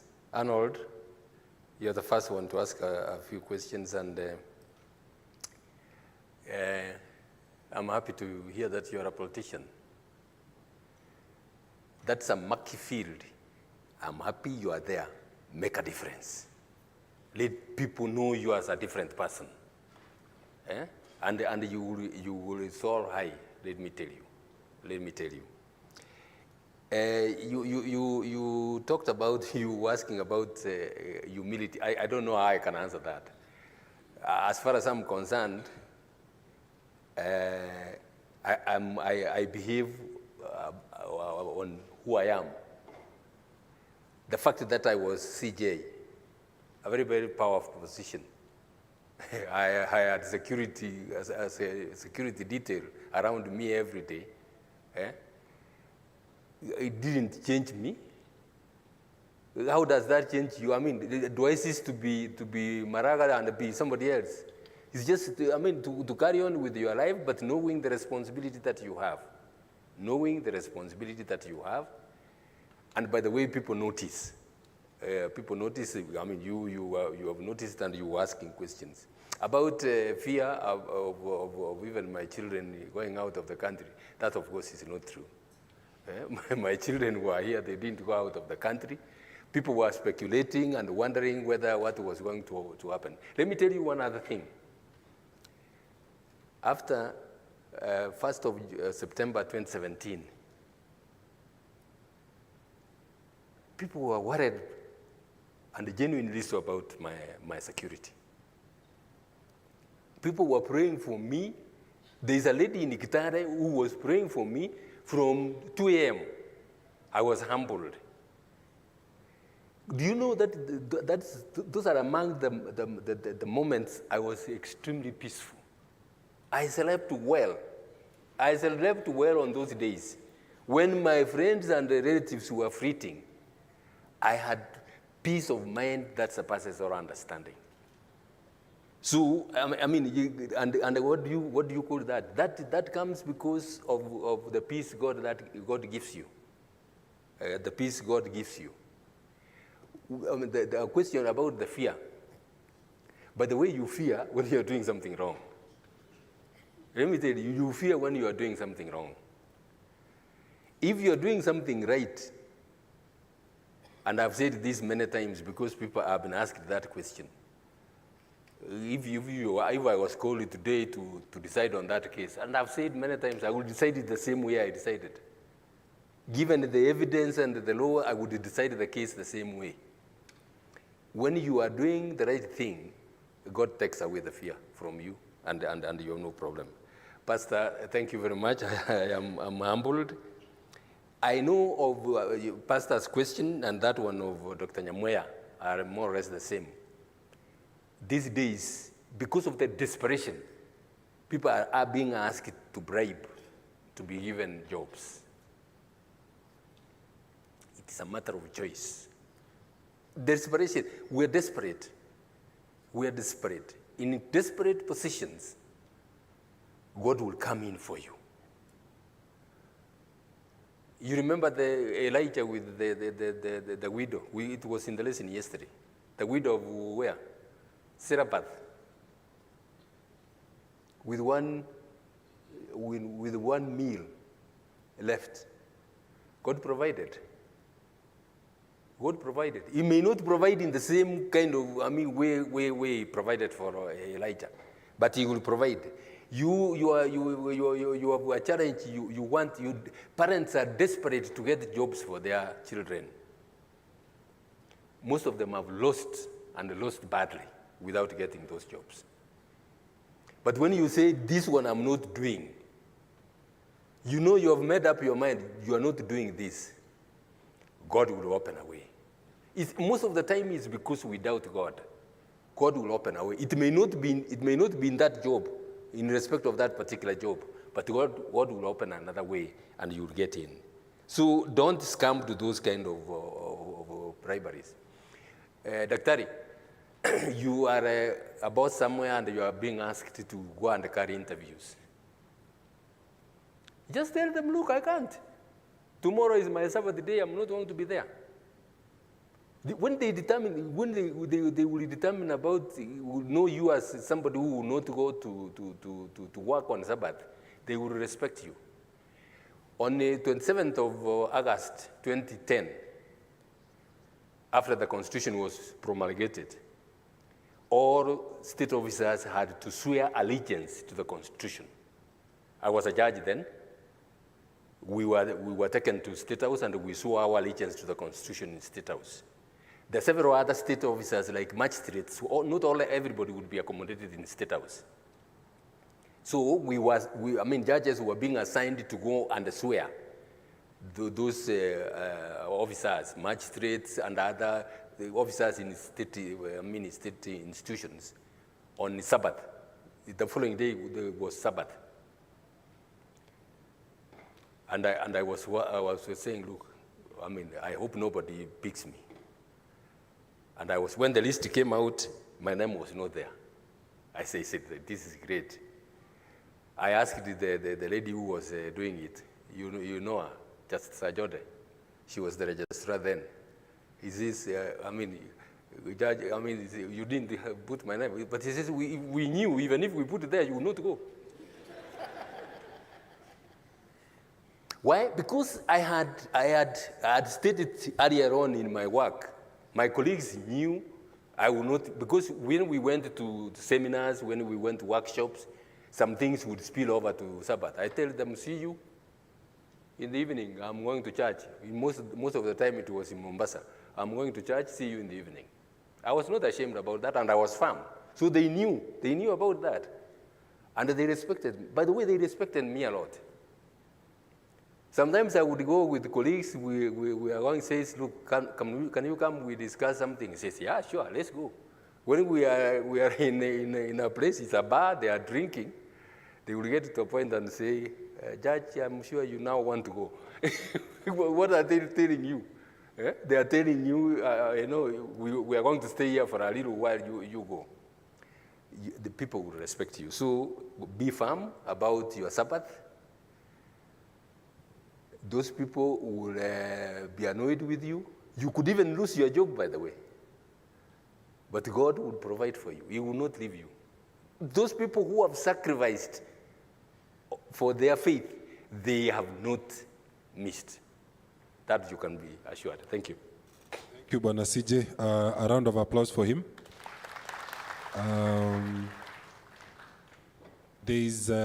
We are getting to the second set of questions. I'll take, to be gender sensitive, I'll take that first one. There's a lady at the back there. You will be next, so you need to start coming forth. And then any other, no, let's take those three and this one. I'll come to you, Jill, in the next set of questions. Okay, so let's take those three. Please, let's just be extremely brief and to the point. Brother Makiage told us about being precise in communication. So let's see it being applied even as we go forth. And also, we also don't want to tie our CJ with a lot of questions. If your question has been asked, you may not repeat it. So let's start with the lady already there. The rest you can start moving closer to the microphone, kindly. Good morning, everyone. I'm Vanga Mongare, an advocate and a legal practitioner. My concerns are two. First, as practitioners of criminal law, we are faced with tough decisions to make, especially when we are approached by clients who want representation for human trafficking or drug trafficking. And yet, as Adventists, we have the morality that we need to preserve, despite the fact the cab rank rule that guides us as advocates. In those situations, what exactly are we supposed to do? Secondly, there are situations that in court, in the practice of law, we tend to find other opposing counsels. Maybe you are handling a matter and the opposing counsel wants to predetermine the issue by bribing maybe a judicial officer. In those situations, we are frustrated, and since it's predetermined from the very beginning, what are we supposed to do in those situations, since we are young in practice, yes, and we need to practice law for our living? That is all. Thank you so much. You can hear there are very legal words there. Some of us are floating, but it's all right. Next. Good morning, everyone. My name is Sarah Osano. I'm an engineer by profession, currently working in the NGO world. So I have two concerns, or rather questions. So the first one is, when you are talking about your career, we have currently what we call the urgency to grow as young people. And right now where we've gotten with even the Generation Alpha, the urgency will continue to be there. We want that instant gratification. So what we didn't, or rather I didn't get from you was, could you briefly tell us your career journey, the obstacles that you met, just briefly along the way? Of course, you started somewhere. You didn't start by being a CJ. You started growing slowly, gradually to to a point that you got to the peak of your career, the climax of your career. So could you briefly encourage the youth, the journey that we should take, the steps? Are there skills that you learned along the way that boosted your stand in your field of career? Are there things that we need to do to boost us as we grow, as we want to be managers, as we want to be CEOs and things like that? So that is my first concern. The second one is, now that you understand the challenges that the Adventist young professionals are going through, have you thought of ways that we could help the Adventist youth professionals who are trying to maneuver? There's the issue of not getting jobs, especially if you are known to be an Adventist and they know that you'll not be attending work on Sabbath. There's the issue of regarding integrity. Some organizations or companies might not hire you since they know that you will not bend to some of the rules that they have. So are there programs, are there plans to help, strengthen the youth, the young professionals that we have here, so that we build them to stand firm, to support them, especially when we feel discouraged along the way and we want to bend to the rules? Thank you. Thank you, Sarah. Next.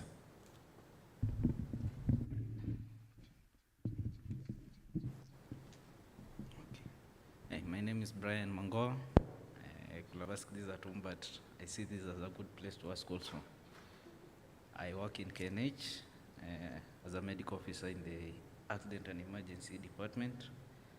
And if you are keeping up with social media, you know we have been in the news lately. You are some of those involved. My question is, what do you do about public perception when you have done your job diligently, but you get blamed mostly by the public who may not have the proper understanding of what was happening, and also the technical experience to understand the particulars of specific cases? Also related to that, in case when problems happen at work, and sometimes people may try to pin up a blame on you, even though you are not responsible, how do you handle it? Thank you. So much, Brian. I think the CJ will start with the question from the lady. I'll want to encourage non-Adventists as well to ask questions. So after CJ has responded to the questions, then we will encourage non-Adventists to ask if you are in the midst of us. Karibu CJ. Thank you. Thank you, Mungaro, for the question about criminal trials, defending criminals, and you're an Adventist. Lying for, most people assume that when you defend these people, you are lying for them. It's not necessarily so. It's not necessarily so. There are cases where people are framed. There are cases where people are framed. There are cases where somebody has made a careless mistake, and you would get that person as a lawyer, you would get him to say be convicted of a lesser charge. Huh?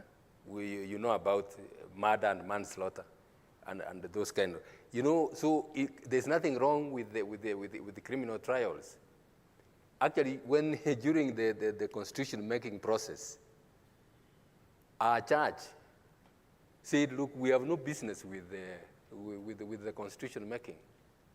We have no business. They didn't want. I remember there's a lady, I don't know, I have not met her for a long, long time. She was a state council. I was in Nakuru. We came together and said, no, we must be involved in the constitutional making process. We actually talked with the pastors. I think it was Pastor Mwasia then who was the union president. We told him, look, there is a danger. We can get into problems here. Let us get involved. And we got involved. Go and read Article 33. Freedom of worship, even on a day of worship. That was my drafting. And I thank God for that opportunity. So what am I talking about? Lawyers, you have a lot of business to do for the Lord.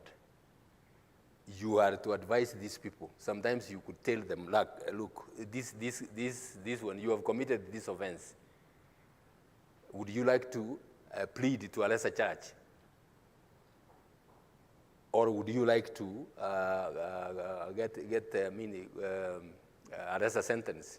I was one time handling a criminal charge of an army officer who had shot somebody, and the bullet was locked in the bone. And this guy was going to be dismissed. A conviction and the sentence was going to lead to his dismissal. I discussed it with him.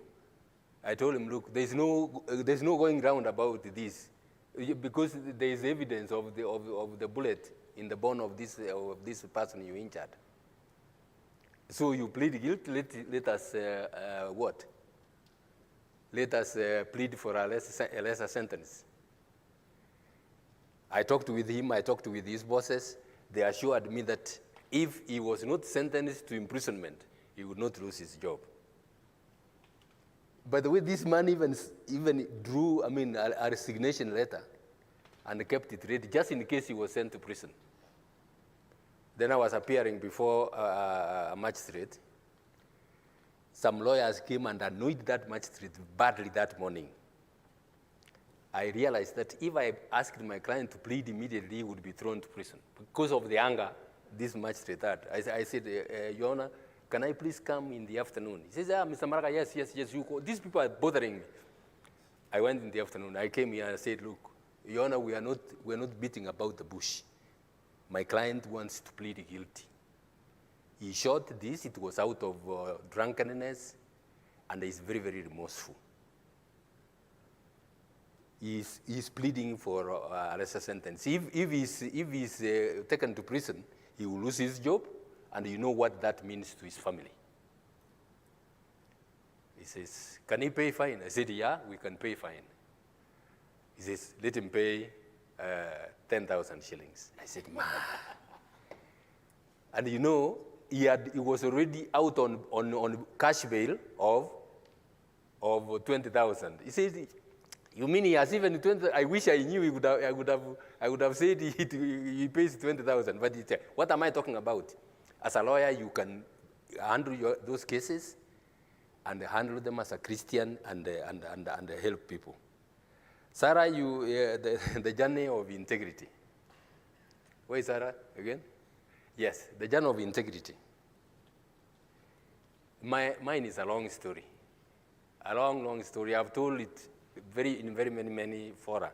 In fact, most of the places I have gone to, that's what people want me to talk about. There's a time I was invited to Harvard University, and I thought I was asked to make a presentation, and I was fretting. In Harvard University, you must prepare this, all this. Then, when I get there, and the dean of the faculty of law, who was my host, says, "Look, Judge, we don't want theses here. We want to hear your story. That's all we want." I said, "Oh, that." and I've been bothering about myself about all these things. So I give the journey of my life. I grew up from very, very humble origins. For those of you who don't know, I went to Maranda High School. On the first day to school, I was given a lift on a truck, a sand truck. You know, even if you clean a sand truck, there will be sand still. By the time I got to Kisumu, I was red with dust. And I was wearing my first pair of shoes at that time when I was going to Maranda High School. So I went there, and I came. What framed my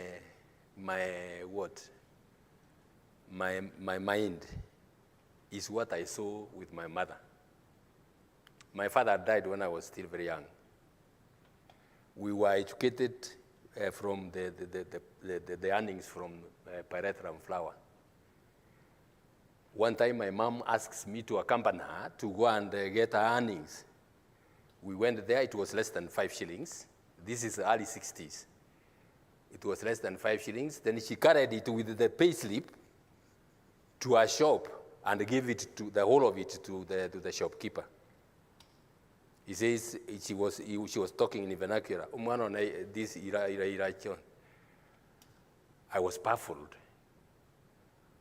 The shopkeeper was her nephew. I was baffled. This guy looked at it and says, Mama, you can't give me everything. You need to remain with some little money.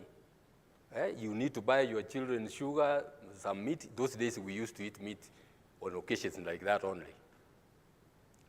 So he says, look, but I didn't want to take it just in case you might think I got more and I didn't come to refund your money. She had borrowed to pay my fees and the fees of my brothers. And this man just took some. I think he took about 2 shillings and returned the balance. That was a lot of money then, by the way. Returned the balance to her. When we were on the way, I asked my mother, why did you do that? He says, look, the only way that man can trust me is to be open with him. If I put the money in the pocket and I gave him like 3 shillings, he would have thought I earned 10, but I chose to pay him less. That stuck in my mind. You need people to trust you. That stuck in my mind. And as I said, my story is long. I went on like that. I was baptized when I was very young. I was baptized baptized on 30th of October 1965. Later on, when I got to secondary school, I fell off, and I was not in church for more than 20 years. When I became an advocate, I was drinking all over. My wife is not here, so I can tell you a few things. I would go home at 2 a.m., 2 a.m. drunk, and ask for food. My wife would ask me, you want dinner or a breakfast?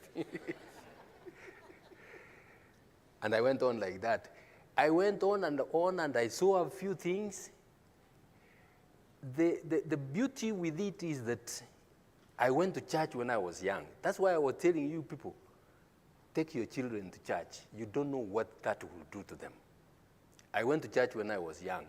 All the time I would see some things wrong, and my mind would break. This is not right. You're not doing the right thing. On 1st of January 1991, I walked to church. Emma was not born then. I walked to church with our firstborn, and everybody was wondering whether I was really serious. I was, of course, this is Nakuru, and people knew me. The elders in church knew me. Some of them were my clients, and they knew me, and they welcomed me handsomely. Is it handsomely or warmly? Welcomed me, and I went to church. I said, I will not turn back. I have never turned back. When I was in church, it's like I woke up. It's like I woke up.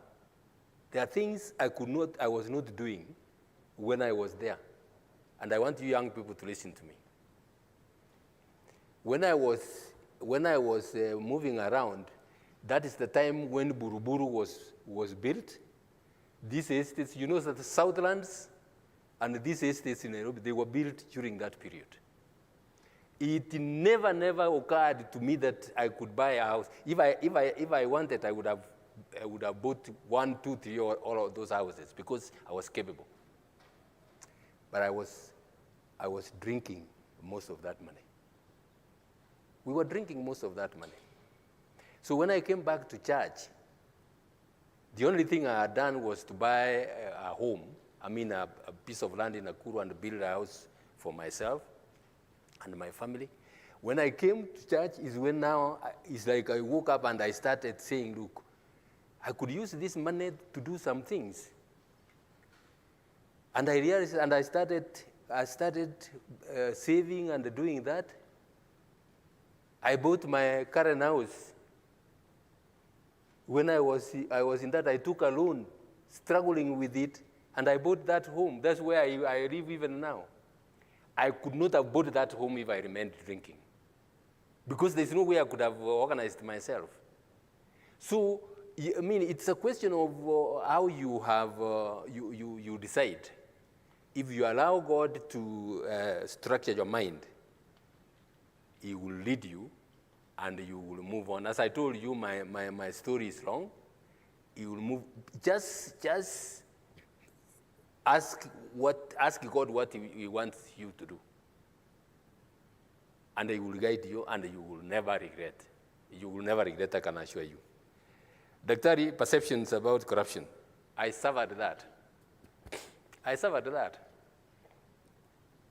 Some people even thought the decision I made in 2017, I was bribed. It was in the social media. It was there, and they said, you saw it in the social media. Until one time, I was dealing with one very senior security officer. I won't tell you who. And we were discussing. I got so irritated. I asked him, man, do you believe this nonsense that I was bribed? He just laughed and said, CJ, we know you were not bribed. I said, but what is this being peddled around, even if by your people? He says, just forget about that. That is a nonsense. These people knew I was not bribed. These were perceptions. The tag will remain for a while, but after some time, people will get to know who you are. In the world we live in, perceptions, sometimes, like in court where we deal with cases, there is no case you can win without bribing, according to some people. And yet, some of those judges and magistrates have done an honest job. Of course, there are some where there are things also done. So live with those perceptions, continue doing what is right. At one time or the other, you will be vindicated. Thanks. Thank you so much.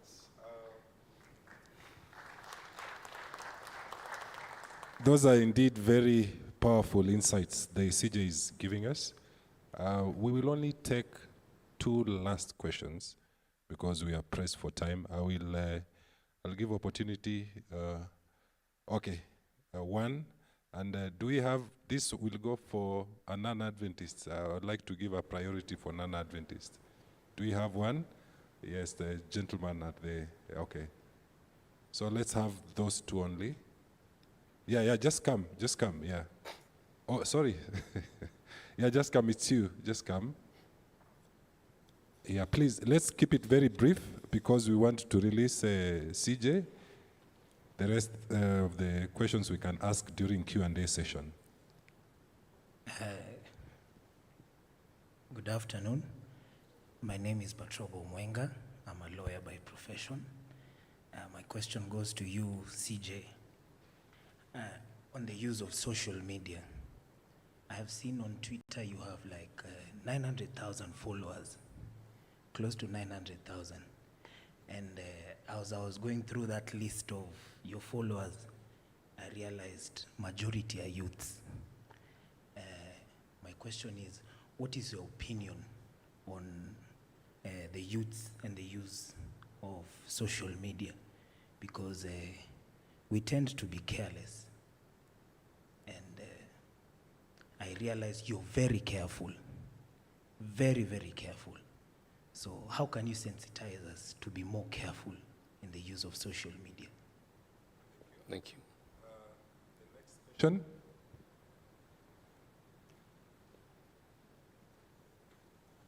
Good afternoon. Good afternoon. My name is Jane. I'm a Catholic, and I'm humbled to be here. So my question is, what are the core principles that you practiced in your leadership that made you stand out? Thank you. Thank you for your very succinct question. Collins seems to be really pressing me, so I'll only allow that. Okay, go ahead. Thank you, Milton. Hello, everyone. I'm very thankful to God for the opportunity to be here. Thankful to our speakers and for everyone who organized this event. It's really been a humbling opportunity. My name is Collins Nhwari, and I'm an electrical engineer. My mission is to work on projects that accelerate sustainable energy. I like working with people, and I like serving others. My question today is two questions. One is, in our society today, it seems like the lines between what's corruption and what's not corruption are increasingly getting blurred. So the example that you gave of the young man who refused to take thank you money or tip, I guess, from the lady who had received her file, would you consider that corruption, and why? My last question is, when the only differentiator is religious denomination, have you had to favor Adventists over non-Adventists when hiring or working with various clients, and why or why not? Thank you. Thank you, Collins. Those are very serious questions. Bwana CJ, you're invited to respond. Yes, yes. Thank you very much. But Robert, I'm happy you asked that question. Use of social media. What I would advise you young people is be careful what you post in the social media. My wife always says that the internet doesn't forget. Some things will be raked up and brought several years later, and they can embarrass you. Let me tell you, as an employer, when you are coming for an interview, we do what we call diligent search. We get information from ESCC, from police. That's why you are always asked for what do you call it? Certificate of good conduct. We even tell our researchers to check from the media and find out. And we have been shocked.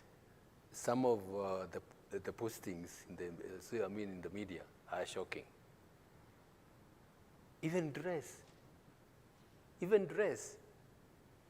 Some you are scantily dressed, and you put those pictures on social media. They will come to haunt you. Because you see, as an employer, especially when you are seeking a responsible position. Okay, we give allowance for the fact that at one time we were also all young and we did funny things. But that can cost you a job. So be careful about what you post. There are some posts which might appear even innocuous, not really serious, and you put it there.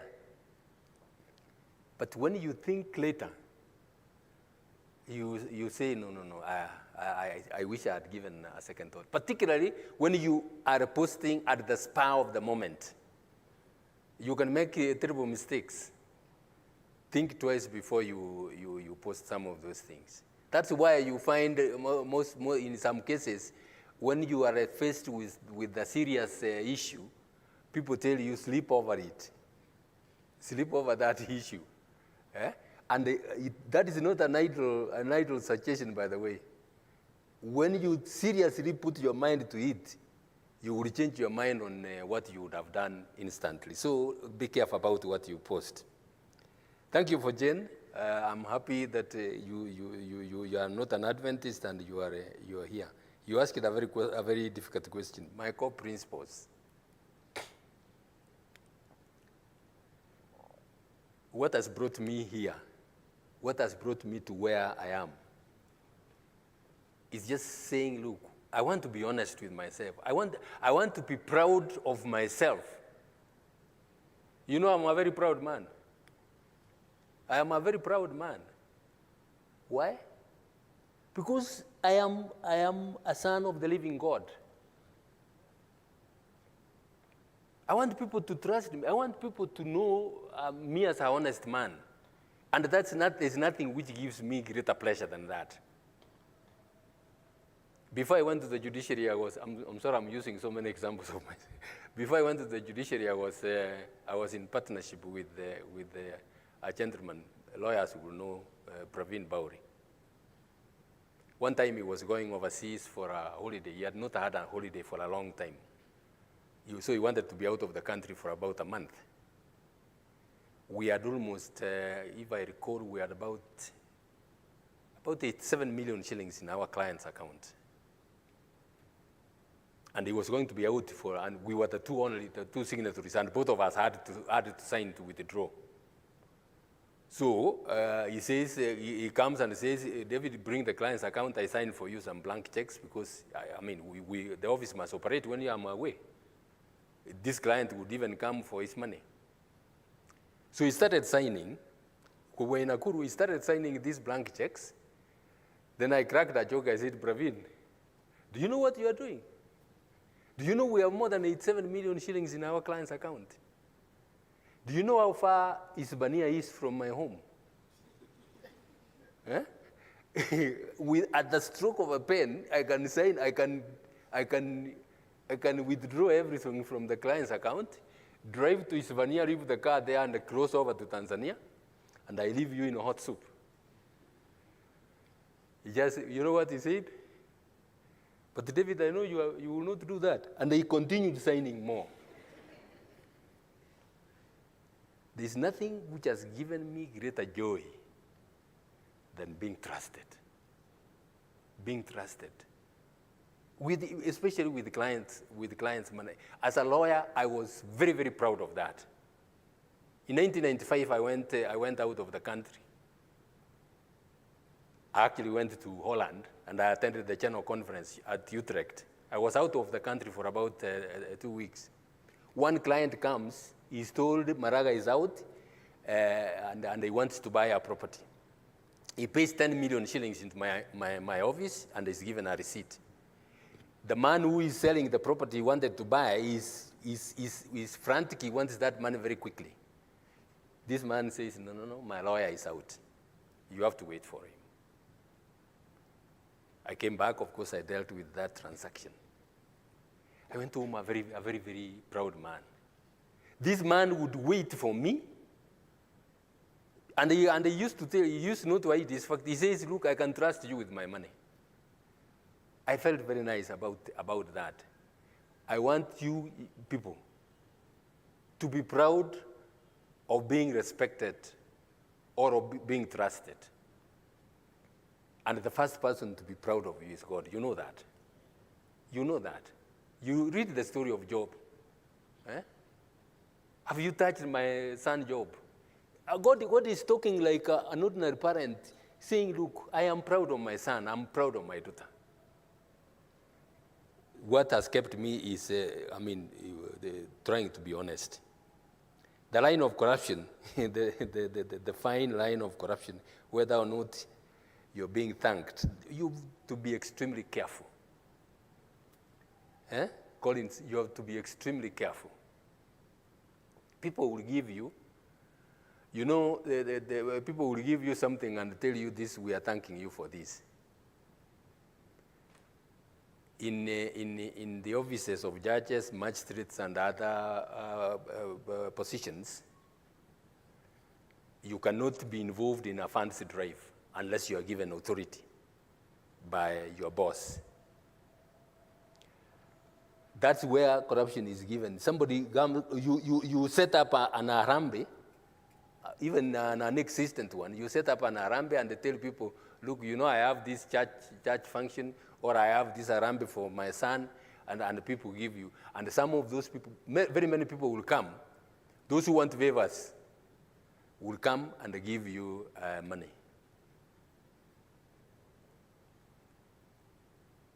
Be very careful about that.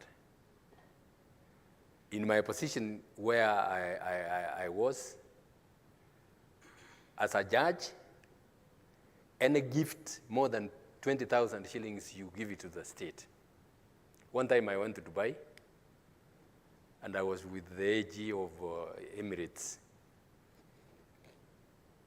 At the end, some gifts were wrapped. I didn't even know what it was because I was given in a ceremony and we were flying out that evening. It is in a box. And I came with it. It was a drawing inside that, and actually given in very good faith. Given in very good faith was a very expensive watch, more than 500,000. When I came, I gave them to the Judicial Service Commission. I declared and I gave them back to the Judicial Service Commission because that's what the law is. I went to Uganda and the Ugandan CJ got me a drawing, a very beautiful drawing, but a very expensive one. I surrendered it also to the what? To the judiciary. I would have loved to have that watch. Are you seeing what I'm talking? Beautiful watch and very expensive. If I went flashing around here, people will say, oh yes, this man has a rad watch is not, a cheap watch. Those are among the prices you pay for that honesty. So when you are if somebody is coming to thank you for what you have done, say, thank you very much. I don't want to take anything. I am paid to give that service. Don't accept anything by way of a gift.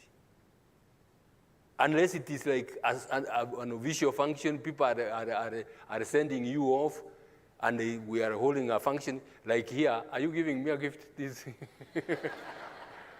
that would be different. You see what I mean? You see what I mean? Being given a gift because of what you have done, especially in your place of work, avoid it because there is, as you said, there is no clear distinction. And the people will soon say, take a bribe to that man in the name of a gift. He will take it. Thank you. Wow. A round of applause for our CJ.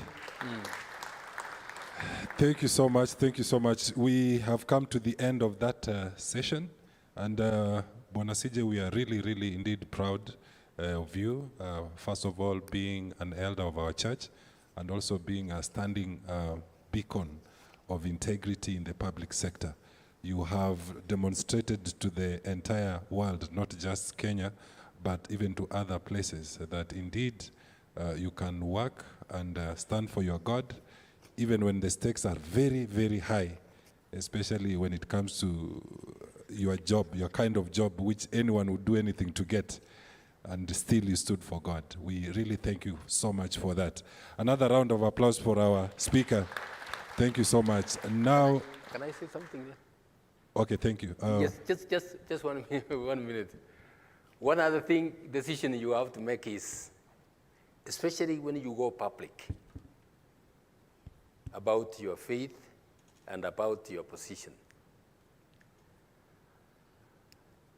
You know, I mean, sometimes I fear. Here I am, and you know the position I held was I was in the public glare. Here I am, people know me as this. What will they say when I do this? If there's something which you are faced with, what will they say if I do this? And that, of course, restrains me. It restrains me. But as I said, you be proud of what you are and let people know you as somebody who can stand for something. God bless you. So much. We want to appreciate our CJ. I know you've talked about gifts. And here we are not bribing you for anything. Yeah, I would like to call upon the elders of Lavington SDA Church, wherever they may be. Would like to give you a small token of appreciation for having graced this occasion. Thank you. Okay, thank you. So even as the elders come, they'll be here shortly to hand over the gift. We are reminded that after this, we are going to have a group photo with our chief guest. It will be done outside there. Which side? This side or that side? Behind, yes. It will be done at the entrance. So we will have a group photo together, and that will also double up as our break. After the break, we shall have the next speaker, who is Naftal Nyabuto. He will take us through entrepreneurship, and then from there, then we will have our lunch. Are we enjoying the session? Is it what you expected? Yeah, thank you so much. And Bwana CJ, we are really happy that you've come. I'd like to ask Martha. Martha, how far are they? We can be taking pictures as they. Oh, I'm told they are here. Oh. They're here already. Okay. Okay. Thank you, Elder Calvins. Welcome, Elder Calvins. Thank you. Thank you. Have you been blessed? Thank God. Appreciate our honor for getting time to come and share His wisdom with us. It is rare to have old, experienced people willingly accepting to share their wisdom. And so we want to thank you as a church. We are grateful and thankful for creating time. You have exceeded the expectation of this meeting. I want also to inform you that the church leadership is up, and they would also like to come and say thank you. Because as Lavington, the church owns each and every function of a department, and we use this as an in-reach to reach and to empower the members of the department. And so once again, thank you so much. As they come, I would like to request Martha and the team with something to appreciate our CJ for creating time and also squeezing in his program to come and share with us, just to appreciate your coming. What do you say? Amen.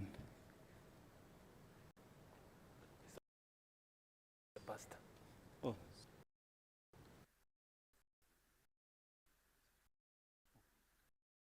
Okay. So we can bring the gift first, certificates. Elder, thank you so much. We are honored to have you around. Please receive this. Thank you very much. A round of applause. Thank you very much. Thank you so much. And also, we have here a certificate of appreciation. Yes. I can add this to my CV. Yes, thank you. Thank you. Thank you so much. Thank you very much. Thank you so much.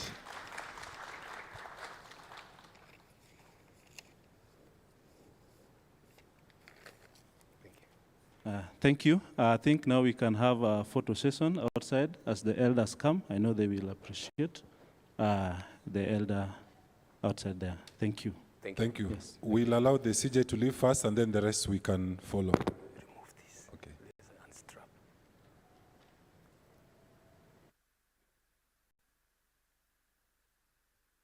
Yvonne, just come and help.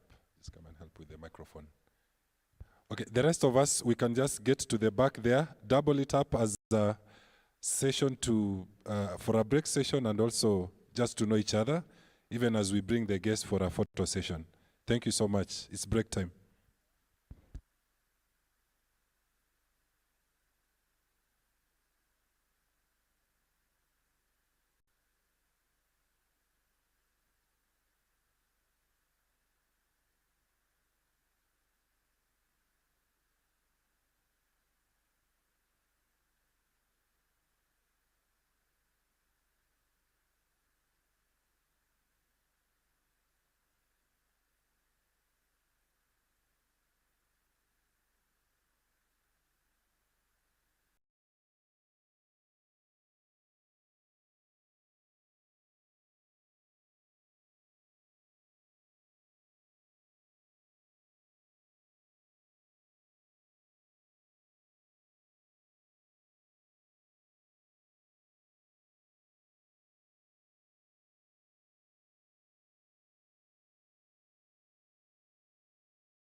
lawyers. 9, 10. Oh, hey, how get and you admitted just the other day.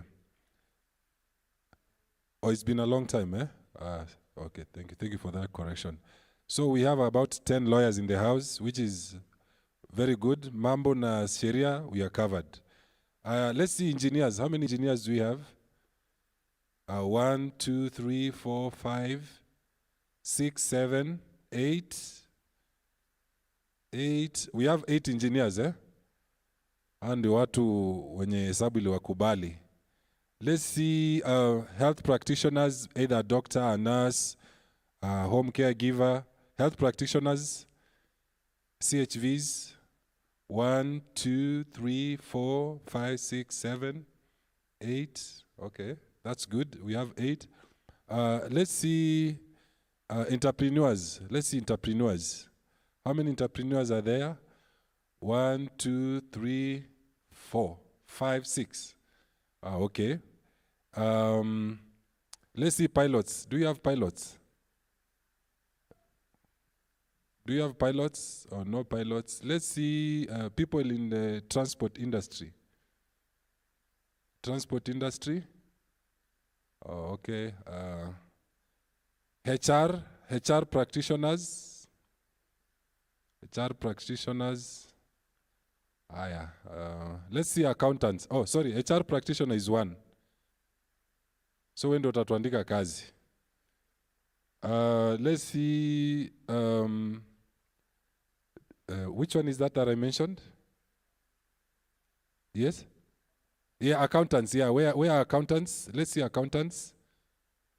Accountants, 1.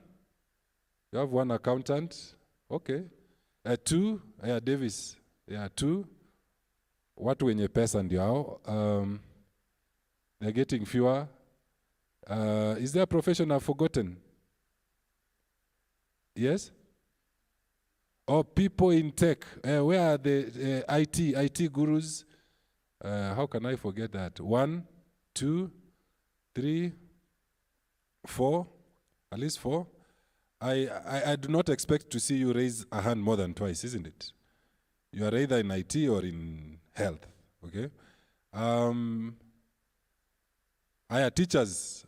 Watu wa kutupea, they are called knowledge transmitters or knowledge imparters. Where are they? 1, 2, 3, 4, 5, 6. Walimu ni wengi. 7, 8, 9. Okay. Walimu ni wengi, eh? Mabia, you haven't lifted up your hand and you are a teacher. Thank you. So lawyers and teachers compose almost 50% combined of this, which is okay. So any other persons I've forgotten? Hustlers? Thank you. You are all welcome to this occasion. Our next speaker, ladies and gentlemen, is called Naftal Nyabuto. He is an entrepreneur. He has over 15 years experience in running companies in various industries, ranging from education, NGOs, and technology. He holds a master's degree in project planning and management from the University of Nairobi. He also has a computer degree and a number of professional qualifications. He has worked as a college principal, head of programs for a number of donor projects, ranging from UNDP, UNEP, and European Union.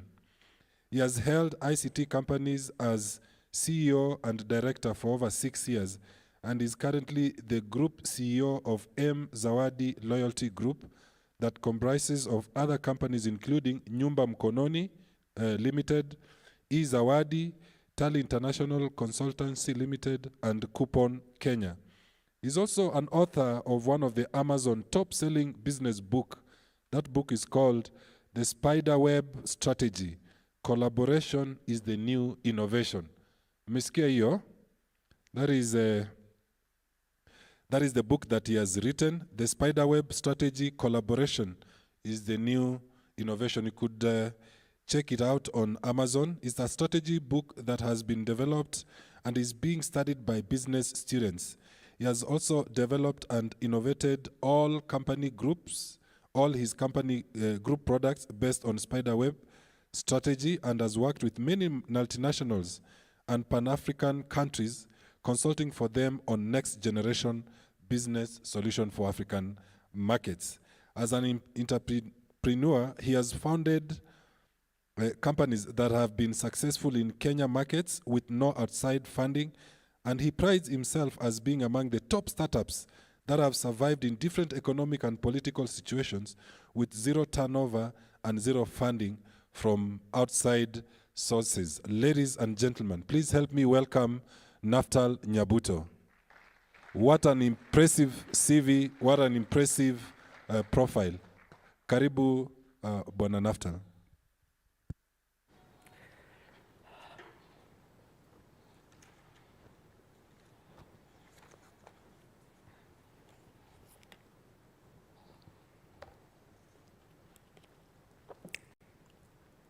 I think it's not easy to speak after the CJ. It's like when you speak after the president is spoken. I think it's not the easiest thing you do.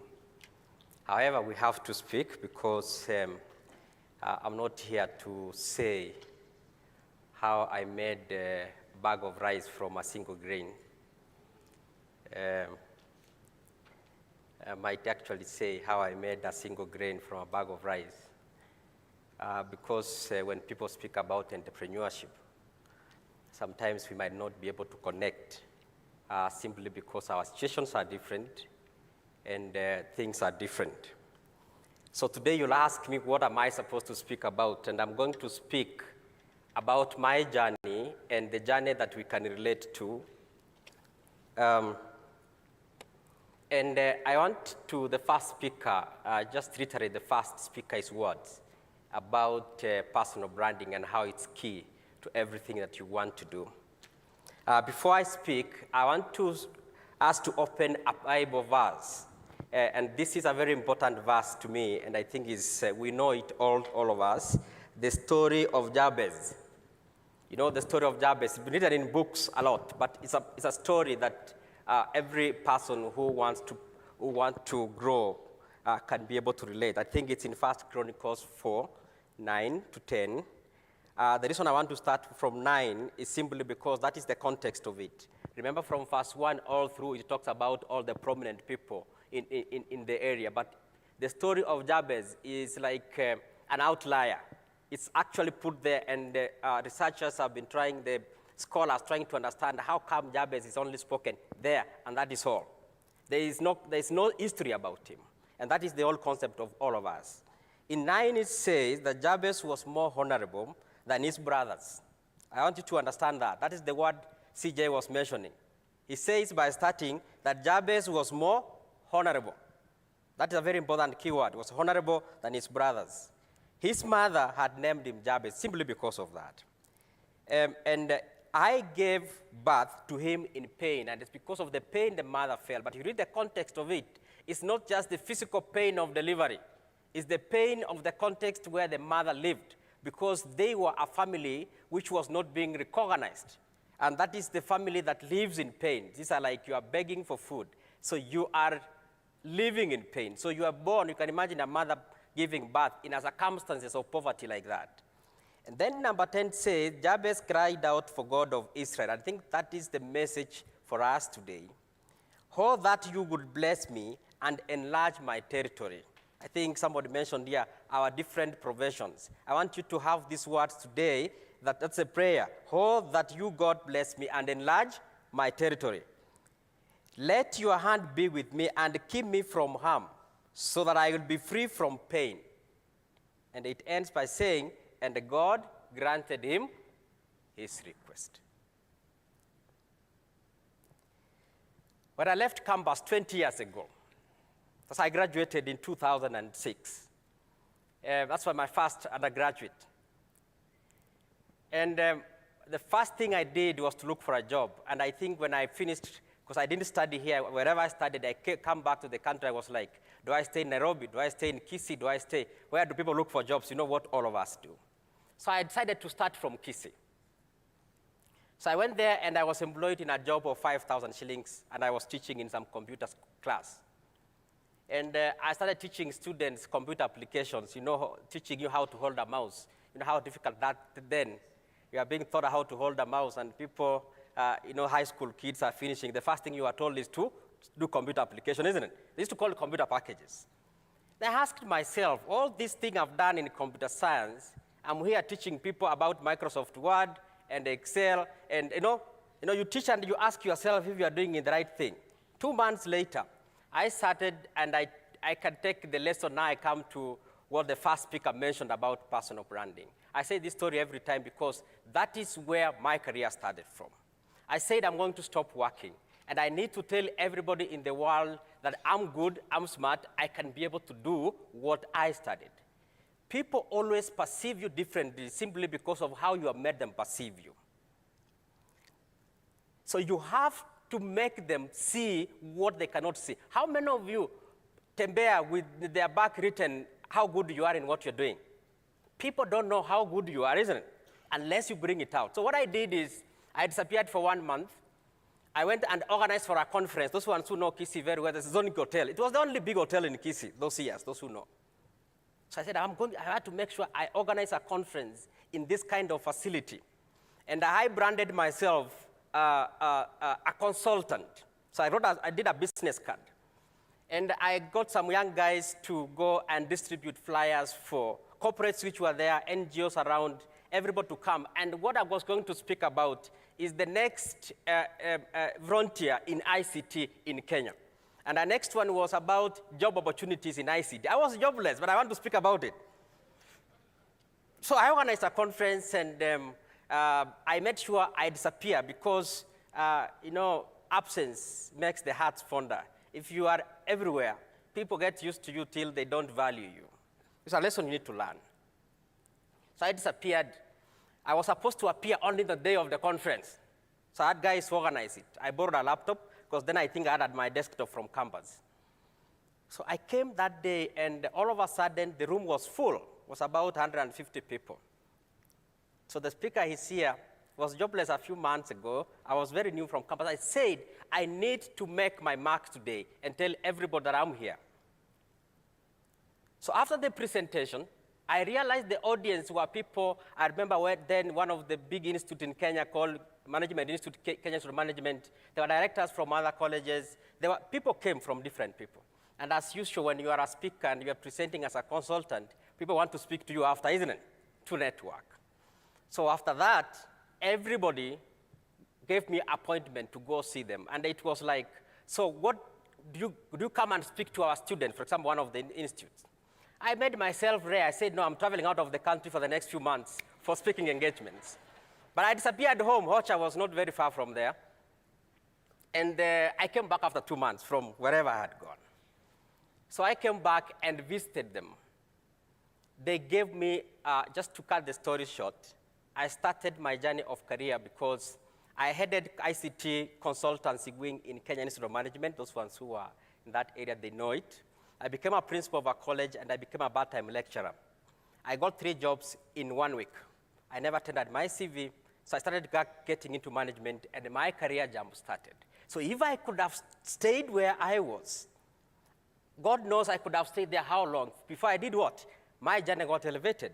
So I went into management 4 months, about 6 months now, after I left university. And from there, I've only led organizations. That is just the journey of how it starts. So we go to, now us. We are people here hustling for jobs, isn't it? We are people here who are starting our own careers. When we speak about entrepreneurship, I want to rush to where entrepreneurship is.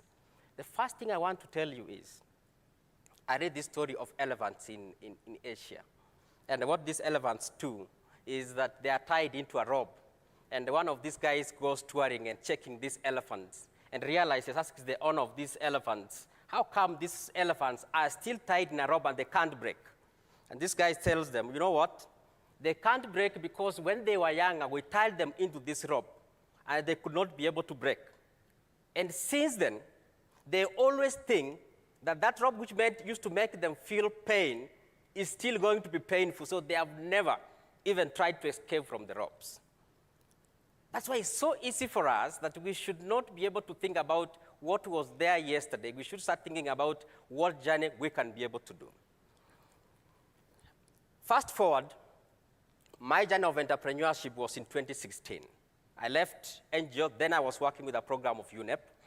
And then I decided I need to focus on ICT because when you work with NGOs, work with communities everywhere in Kenya, East Africa, then you realize, I studied ICT. Why can't I turn this into something?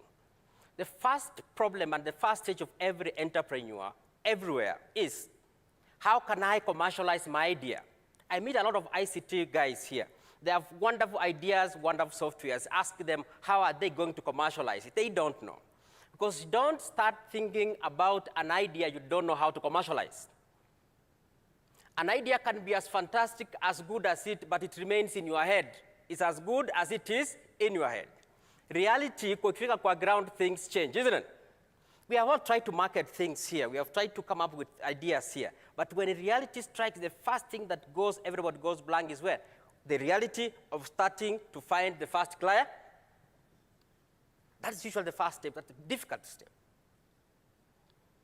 I am here starting this job, this entrepreneurship. I opened a small office. I had some good savings. I said, I have the best ideas in ICT things.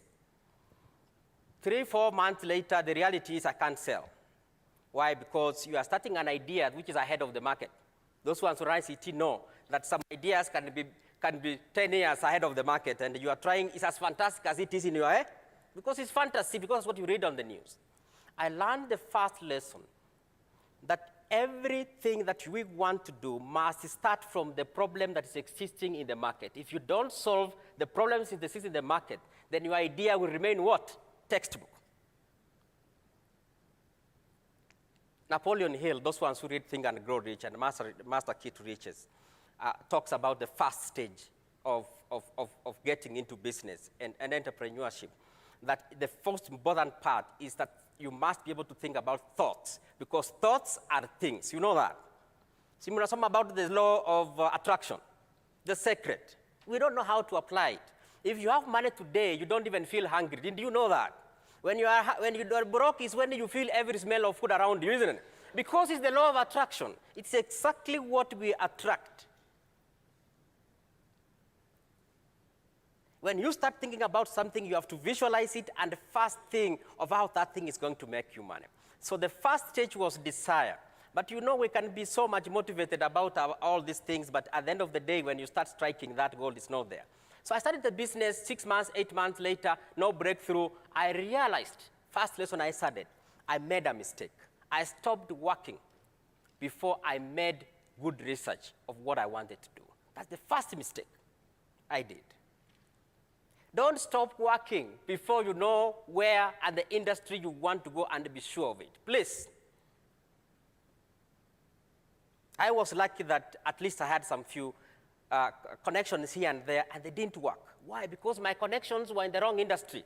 My connections were in the NGOs, and I'm selling something for corporates. So are they relevant? Some of us have connections in the wrong places. That's why I tell people, it is not about the people you know. Don't go for conference and start asking for business cards. Don't go places that you want. My friends are entrepreneurs, they joined the golf to go and find connections. People don't connect you to you simply because you met. People connect to you if they feel you have value for them. Are you getting it? That is the true sense of connections. That's why I say the most important stage of connection is a friend who knows a friend, not the other one. This friend who knows a friend. Why? Because they know you, they know the value you give them. That is what is key in this business of going into entrepreneurship. What I did is to retreat back into employment. And this time around, I went to head some ICT companies called LSDAC Africa, simply because I wanted to find connections in the right places. I worked there for 1 year, and my mission was very clear. This time around, I'm not going to play a fool. I'm going to find the right connections and understand how to do business. Because I thought I knew how to do business simply because I had ideas, but that is different. So I came back now to start business.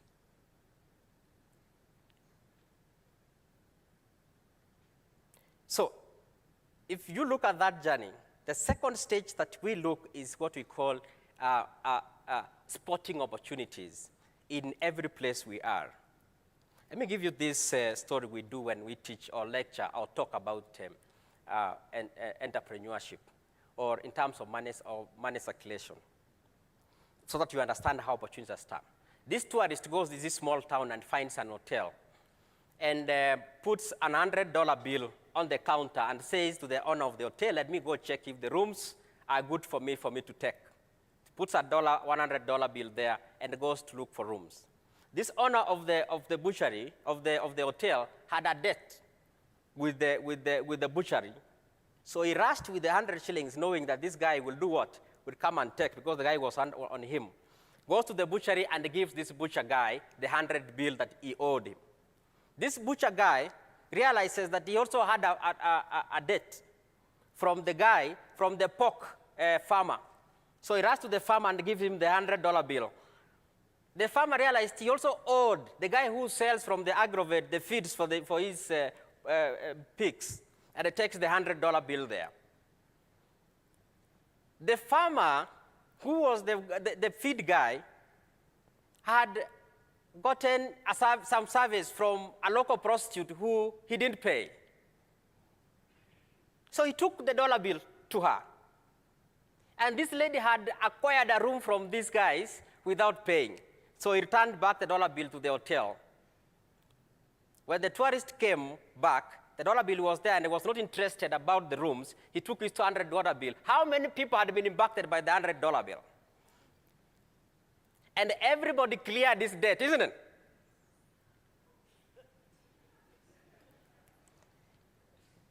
If you look at that, you realize the impact of circulation of money, and an entrepreneur needs to spot an opportunity as to where they're tapping that money.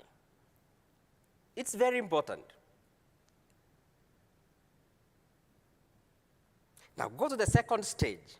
I think I connected a lot with the first speaker, what he was saying, in terms of now you have this idea, so what? How are you going to pitch it? How are you presenting it? I want to bring that context back here.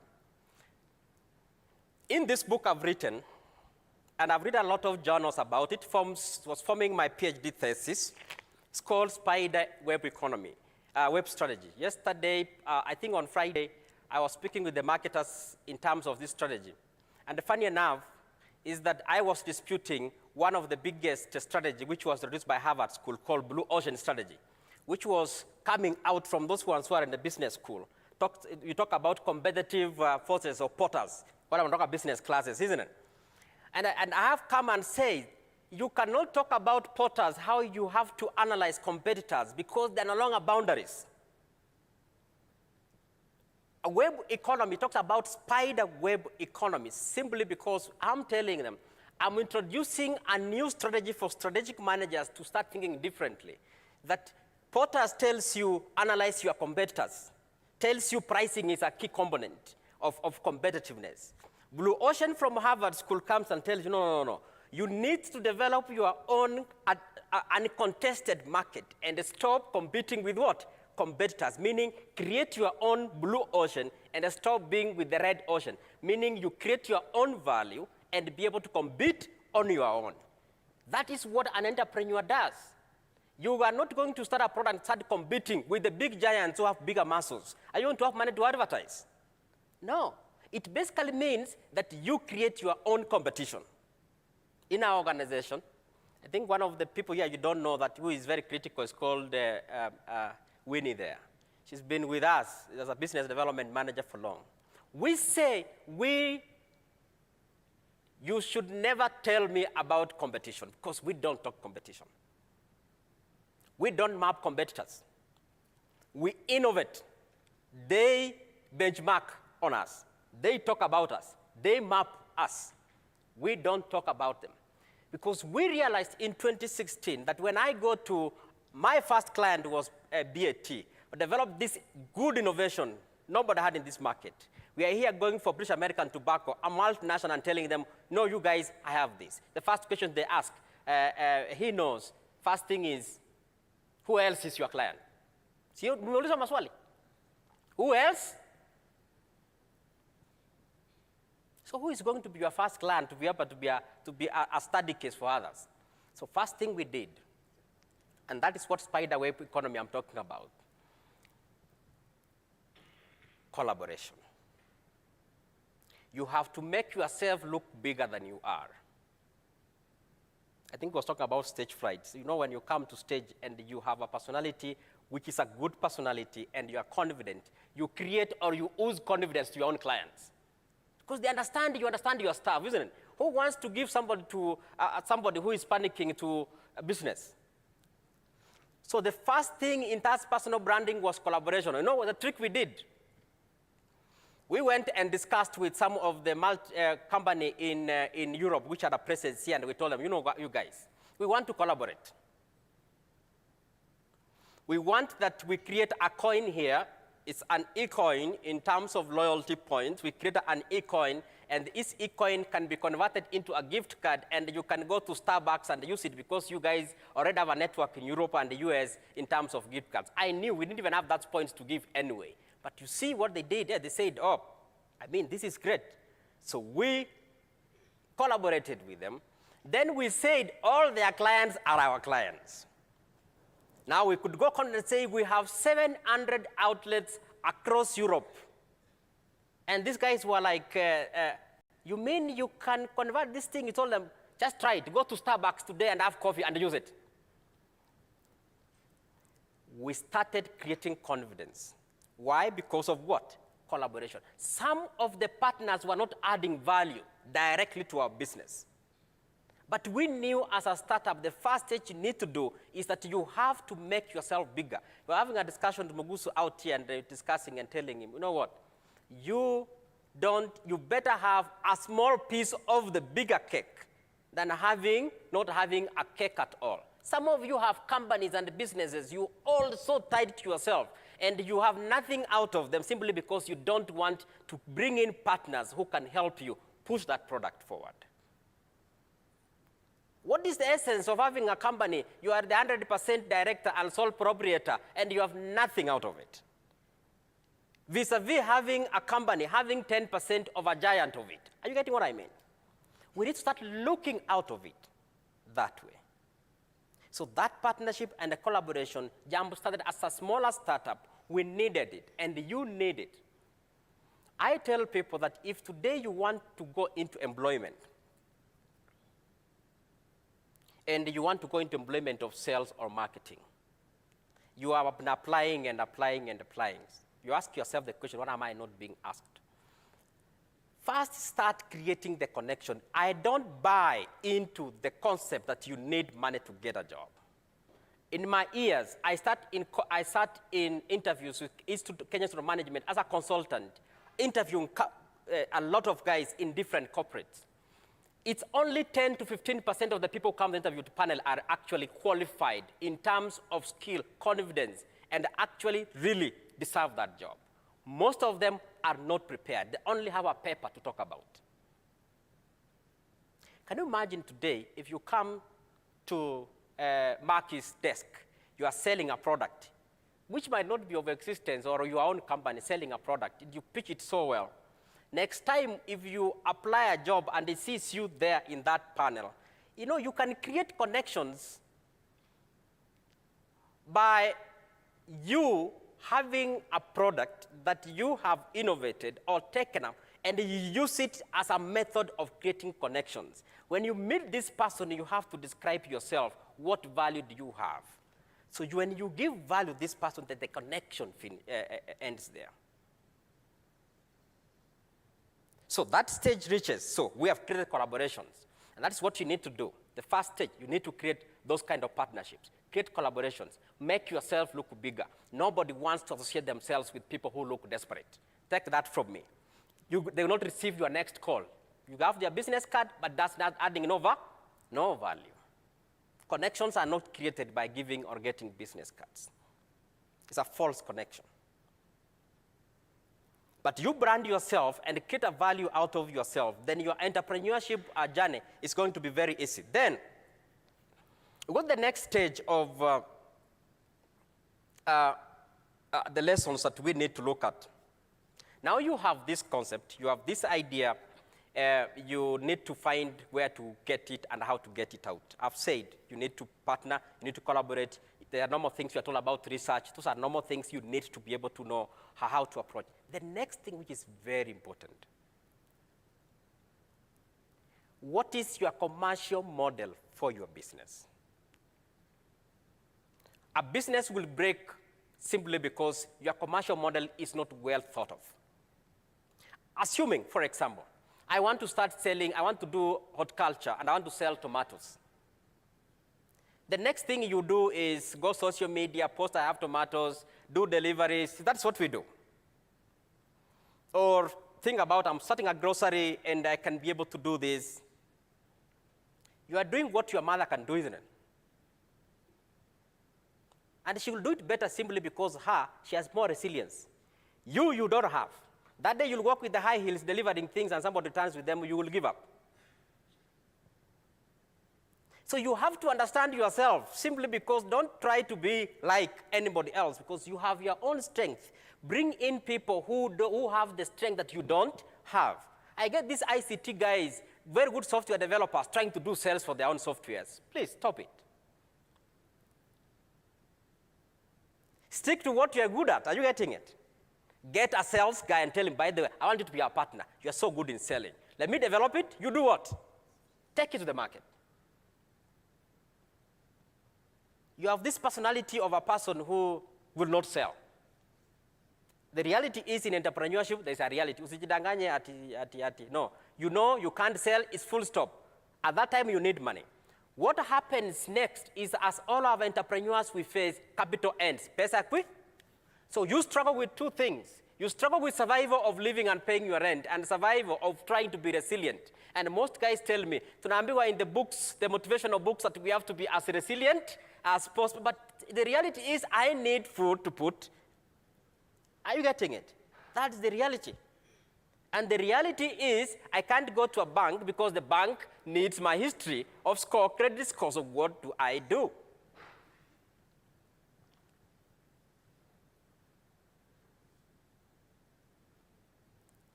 At one point, some years back, I did some greenhouses in Uruguay, those ones who know those areas. And it's because by then the buzz of horticulture and making millionaires was out there. See, you know those times of the queries and, these things you read in the newspaper. By the way, don't just see our ideas out there and then you think that is where you need to be. Are you getting it? So I did that, and as the tomatoes are flowering, the next thing I asked myself, it's good that I just gotten into entrepreneurship and I was asking myself, so what do I do with these tomatoes? Am I going to sit here and having mamas coming and I do my kilos on that news?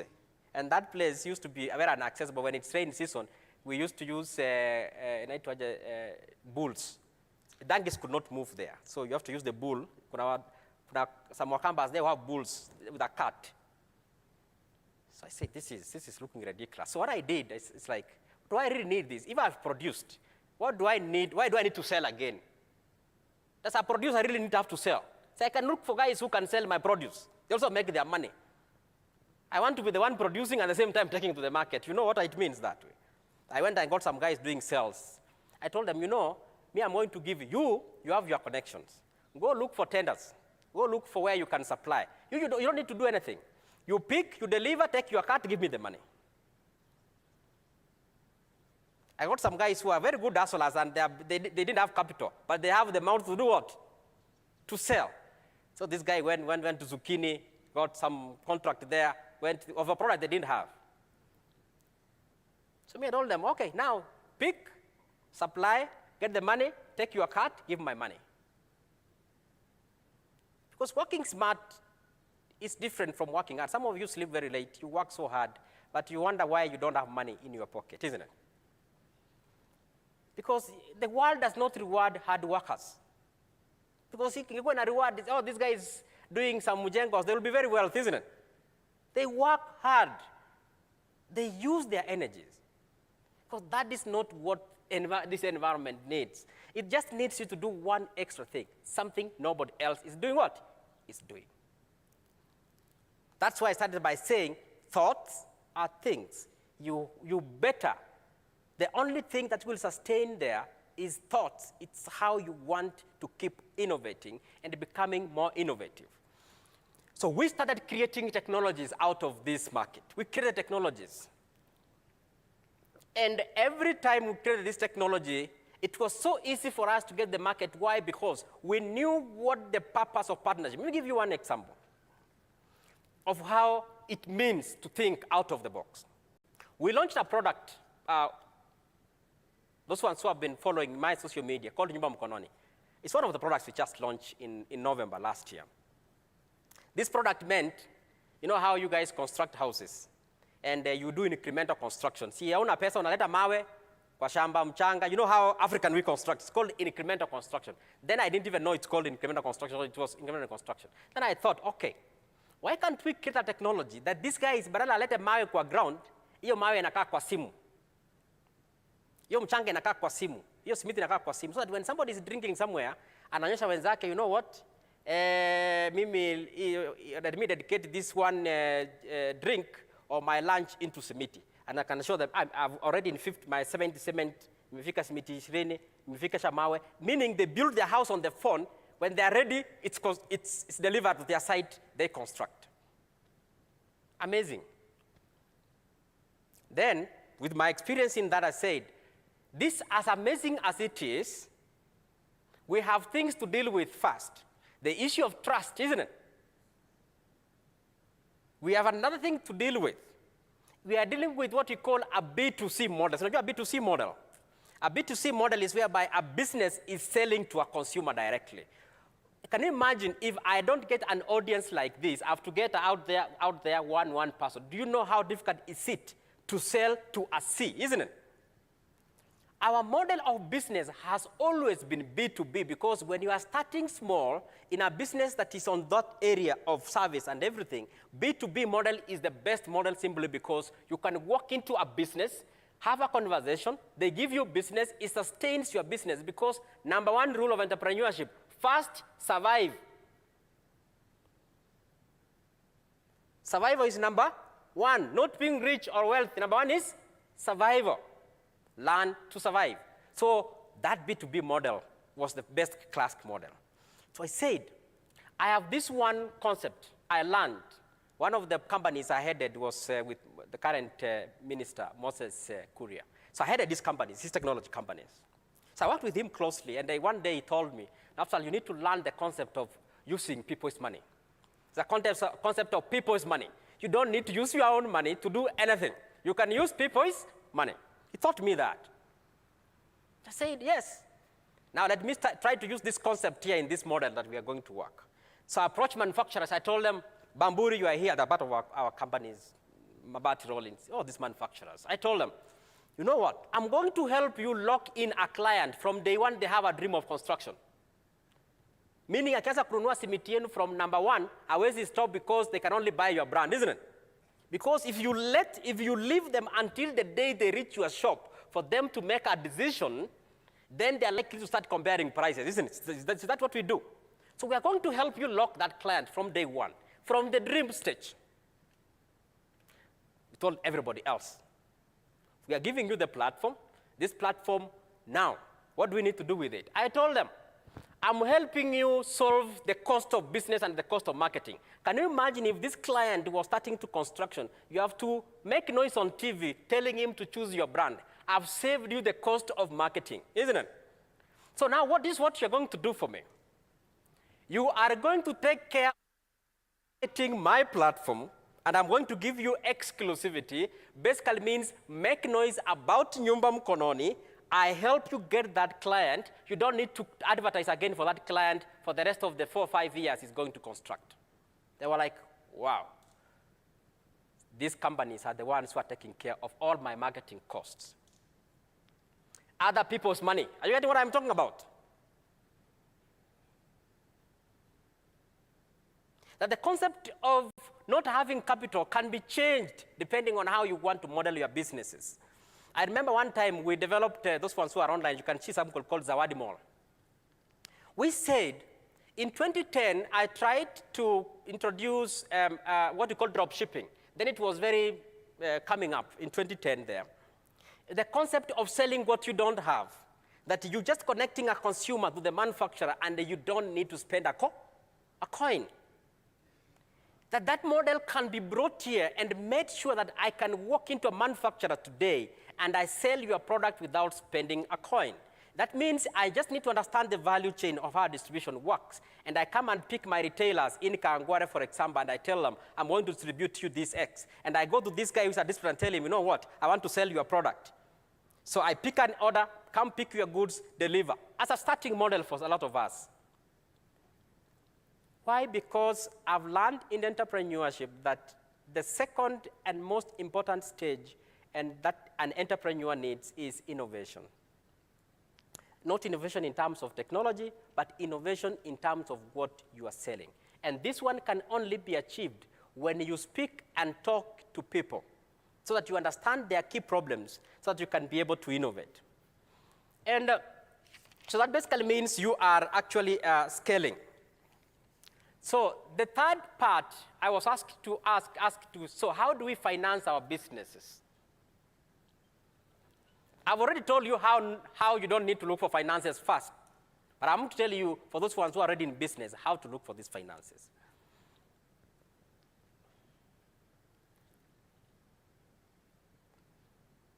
The first speaker talked about pitch deck, and they talked about investments into your company.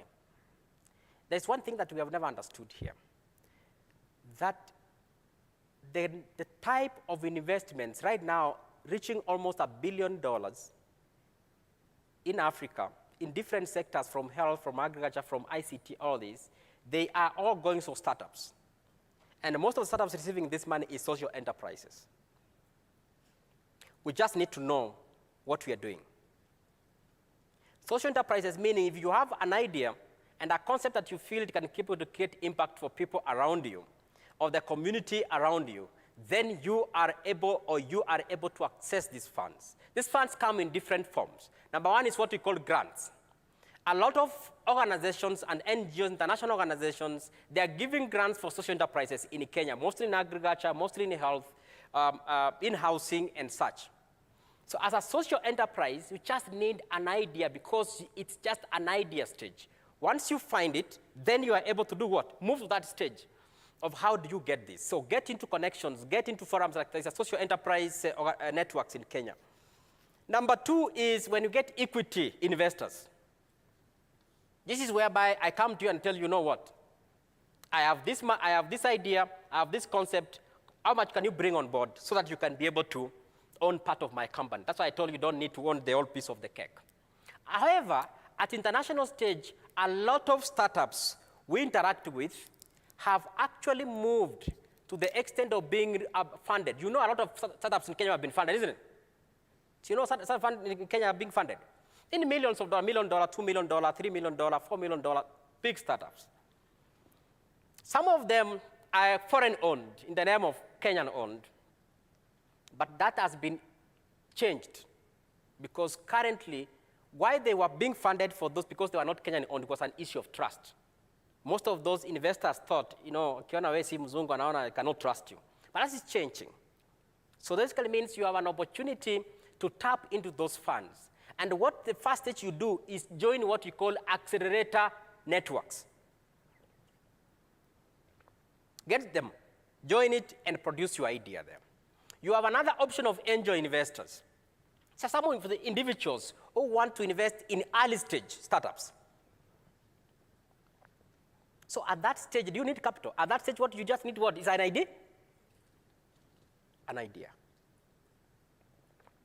Then, of course, you have the traditional approaches, family, loans. I don't encourage you to go for the loans unless your business idea is tested. Are you getting it? Don't get sleepless nights paying a loan at the same time trying to do what? Unataka kuamka asubuhi kuongea na client. I say that you need to get into loans when your business concept is done what? Tried. Because you will know you can do what? You can fund your loan. So if you're looking for financing, there are of course pros and cons for each. I don't want to go into detail, but you can start those things online. Why or which is the best model you can be able to get in and be able to work on. So somebody now asked me, so how do you scale? You know how Kiyosaki tells you about money? Si mnasoma about Kiyosaki? Tulisoma hiyo kitabu kwa kitambo. I don't know if our us apply it. Because some of those books are far-fetched concepts and we say they're not applicable in our context. But there's something that you learn. I learned to survive because I had to create multi-channel passive incomes to help me survive. Because I knew if I start taking money from the business, at the same time, that is the money helping me to survive. Would the business scale? You have had people doing businesses for as long as one have hardware since you were born. I know your hardware, isn't it? We have seen people starting businesses 10, 15 years later. They are where they are because they have never understood what it means to scale. A company can grow to be a multinational in a very small setup. And that's why I mentioned about this spider web strategy. Let me take you through this process. Airbnb started in California a few years ago, owns no property, isn't it? Airbnb owns no property. Right now, almost clocking $1 trillion valuation, owning no property. Marriott's, Sarovas, all these companies which have owned the biggest assets have actually been overtaken currently by Airbnb in terms of what? Valuation. They own no property. Uber owns no property. You know the story of it. Facebook, Instagram, what do they own? They own, as you entertain yourself there, they're making money out of you, isn't it? The story of Google, when Yahoo was, how many of us were in those times when the only email was Yahoo? Simuko hapa? Yahoo did one simple mistake.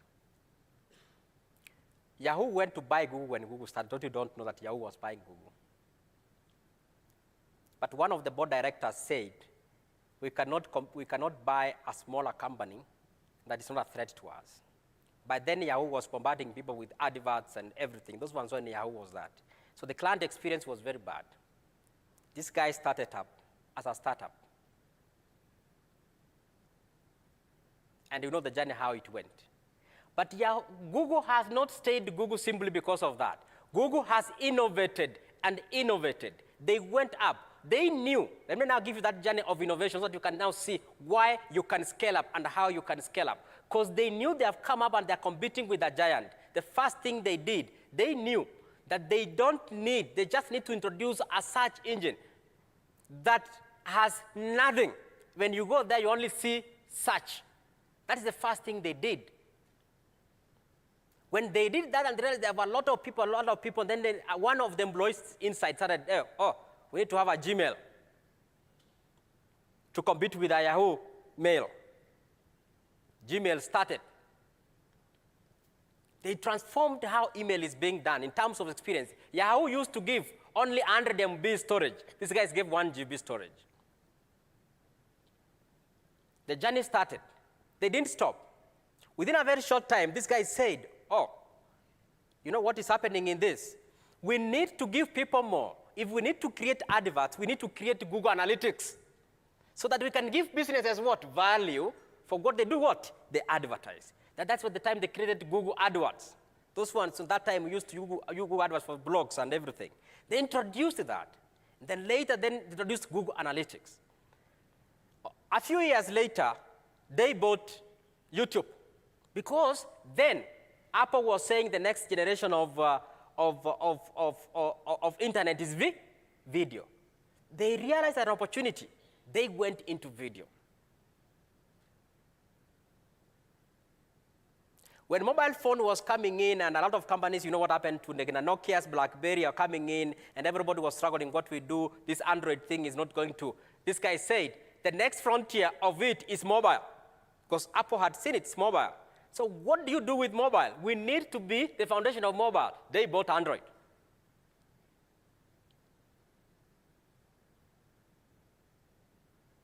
Then they said, oh, okay, people have to pay money here. What do? We do a Google payment gateway.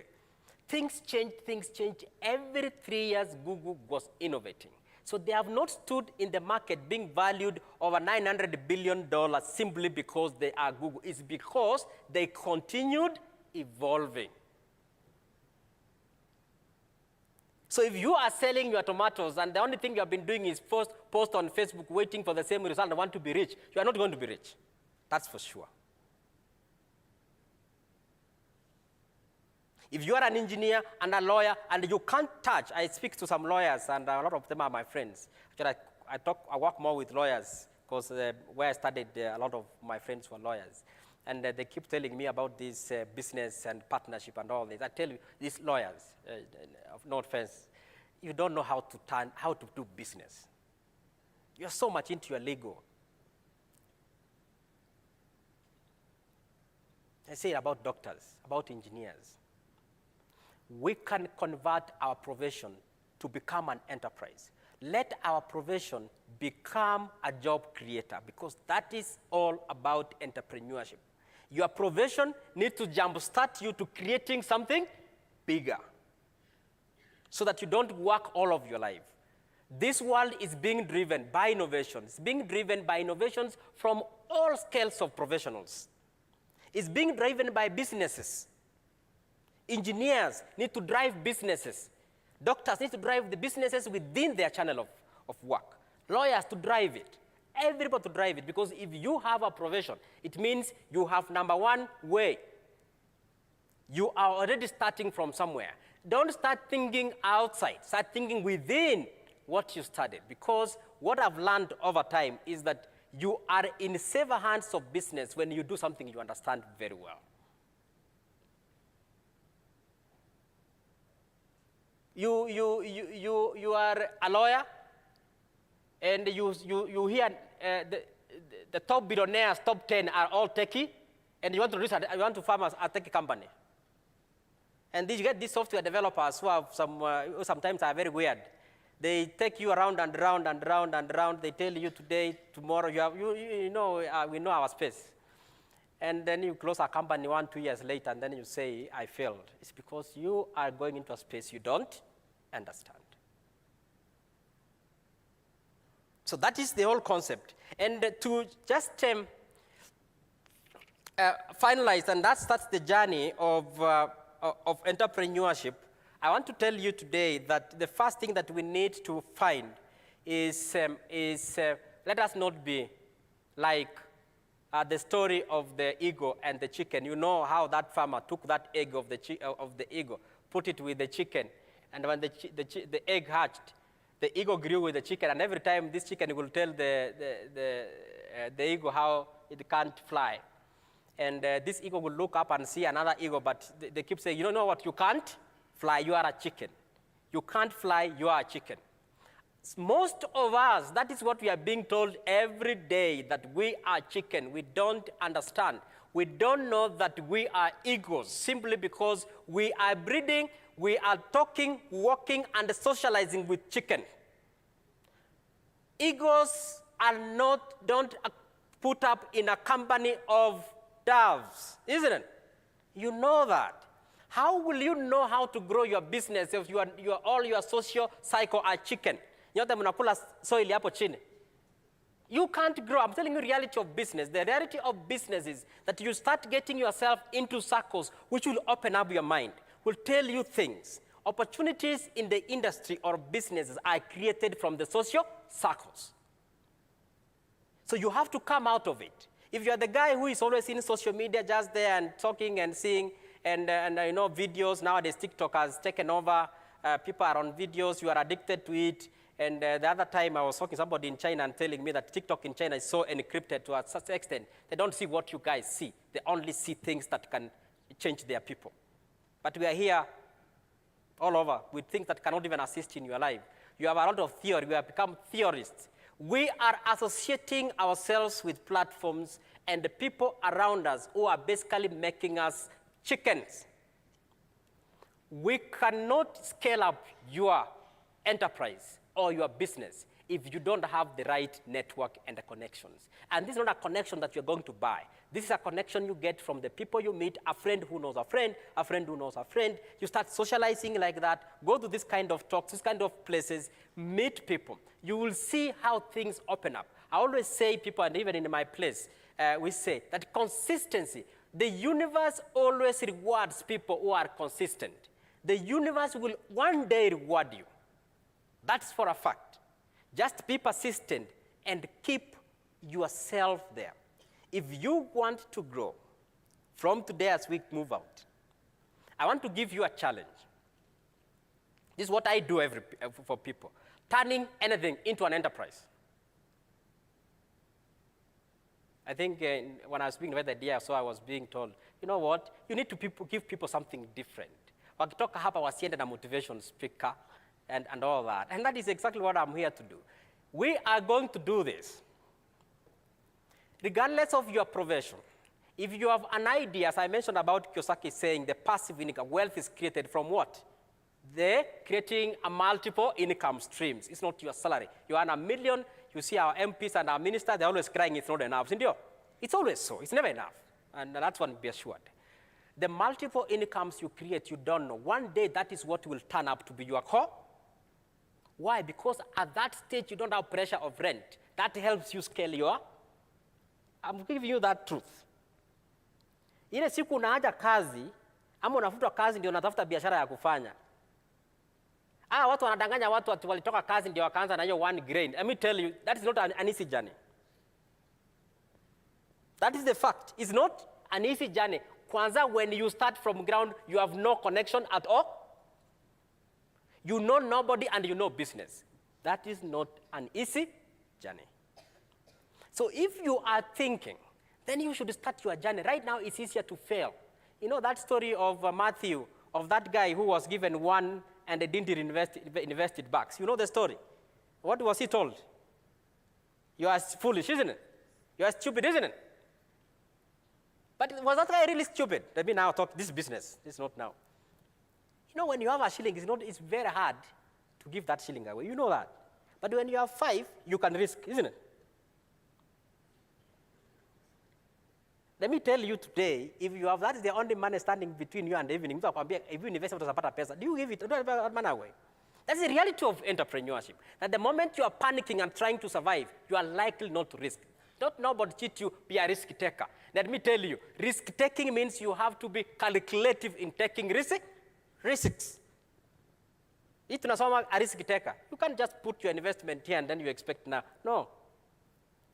But when you are working, you are getting your 30,000, you can risk 10, isn't it? It fails and then you say, hey, I have hurt, but I can move on, isn't it? Because tomorrow it's there. That is the best opportunity you have to risk and create your investments. Are you getting it? That's the right. So after this, those ones who feel, and this is, I'm asking for the panel who are organizers, because I said I've been a very good proponent of this professional club, and I've always said that you don't help young people by giving them speeches. You don't help people who are no supper, and you want to motivate them, and then it's going to put, that motivation will put them up food in the table. That's the truth, isn't it? Some of us here are hurting.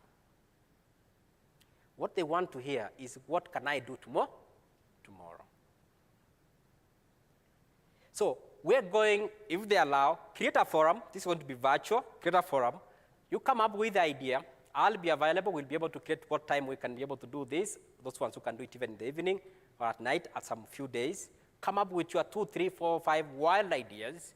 We start developing your concept, where we can be able to connect you.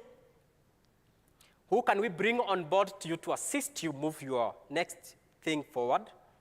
We are developing even a platform. I think Winnie is here with you. We should tell you what called peer-to-peer kind of lending, an investment forum, not really investment, and I think I've told Winnie before that don't tell people who don't have money to invest. What are you investing? That put 3,000 in a year, you'll get 10%, 300 shillings. I'm sounding wild, but let me say, because I'm saying this from reality, and don't misquote me, I'm saying this from reality. I keep telling people, you cannot be able to say that savings made you rich. Savings does not make you rich, does not make you rich. It is the investment savings that give you returns that makes you rich. The moment you guys cannot separate between assets and liabilities, you are done. Some of you buy plots in Magadi and you say you have an asset. An asset has to feed you when you are hungry. A liability takes you when you are hungry. If that property is not giving you money now, it's not an asset now. It's going to be an asset then when you're going to sell it. We make wrong choices of investments. You have the small money, you pick money from the circle, you want to invest it. And you calculate the cost of this, the cost of credit vis-a-vis the years the investment is done. Doesn't make sense. Because investment has to be investment. Means it's giving me money now. So what you're going to do is trying to see how your 5,000 shillings can create value, how your 10,000 shillings can create value. If we are able to do that, then it's very easy for this network to come and tell now these guys in the church who are, some of them have passive, have income, what they call money that they want to invest. They should not come in, and I'm telling you, you are not going to get jobs from people in this church who are connected. Maybe you are lucky. It's not going to come. Separate it. I'm separate. I think elders are here, but now I am speaking not as a church, I'm speaking as an entrepreneur and a person who has experience that for us to create value for ourselves, you have to work hard for yourself. You have to make me believe that I need to boost you this, and I'm not boosting you as a grant, I'm investing into your business. It's so easy for us and say, if you guys trust us as members of the church and Adventist, we have come up with this type of business. Now we are coming to do a pitch deck to you and telling Mark that can you now invest in my business? Are you getting what I mean? Then we create value for ourselves. Otherwise, you are on your own. You are on your own.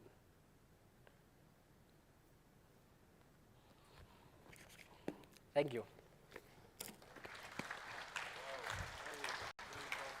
Don't go very far. Don't go very far. What do we say to Naftal Nyabuto? Yeah, thank you so much. That is really power-packed. You know, I'm also an entrepreneur in other things. So when he speaks like that, I really connect with what he's saying. Yeah, entrepreneurship is not an easy journey. You need to know what you're doing for you to be where you want to be. Otherwise, thank you so much. That was power-packed. Asante sana, Naftal. We are just about to break for our lunch. Winnie, is our lunch ready? Or the caterer is here? Okay, yeah. We are just about to break for our lunch. And I know you have questions for Naftal. Kindly just record those questions. And also for Makakiage, kindly record them. When we come back, we want to do a small Q&A for them. And then whatever question you might be having, they'll be responded by them. We have our non-Adventist guests, people from other churches. Kindly do not leave. We have a gift for you after lunch, so you'll just see what kind of a gift it is when you come back. So don't go very far away. We have an exciting panel discussion in the afternoon. We have Robert Bell as part of the panelists. We have Mamo Nyabocho. We have Claudia Onsare, and also we have Purity Museo from KTN. She's going to moderate that panel. I don't know whether Purity is here. Purity just waved for us. Yeah, that's Purity. She's going to moderate the afternoon panel discussion. Otherwise, I know we've kept you. Are you guys hungry, or we continue? We continue? Yeah, thank you. So we have, let me see, this is 1:43. We have up until 2:15. So we have about roughly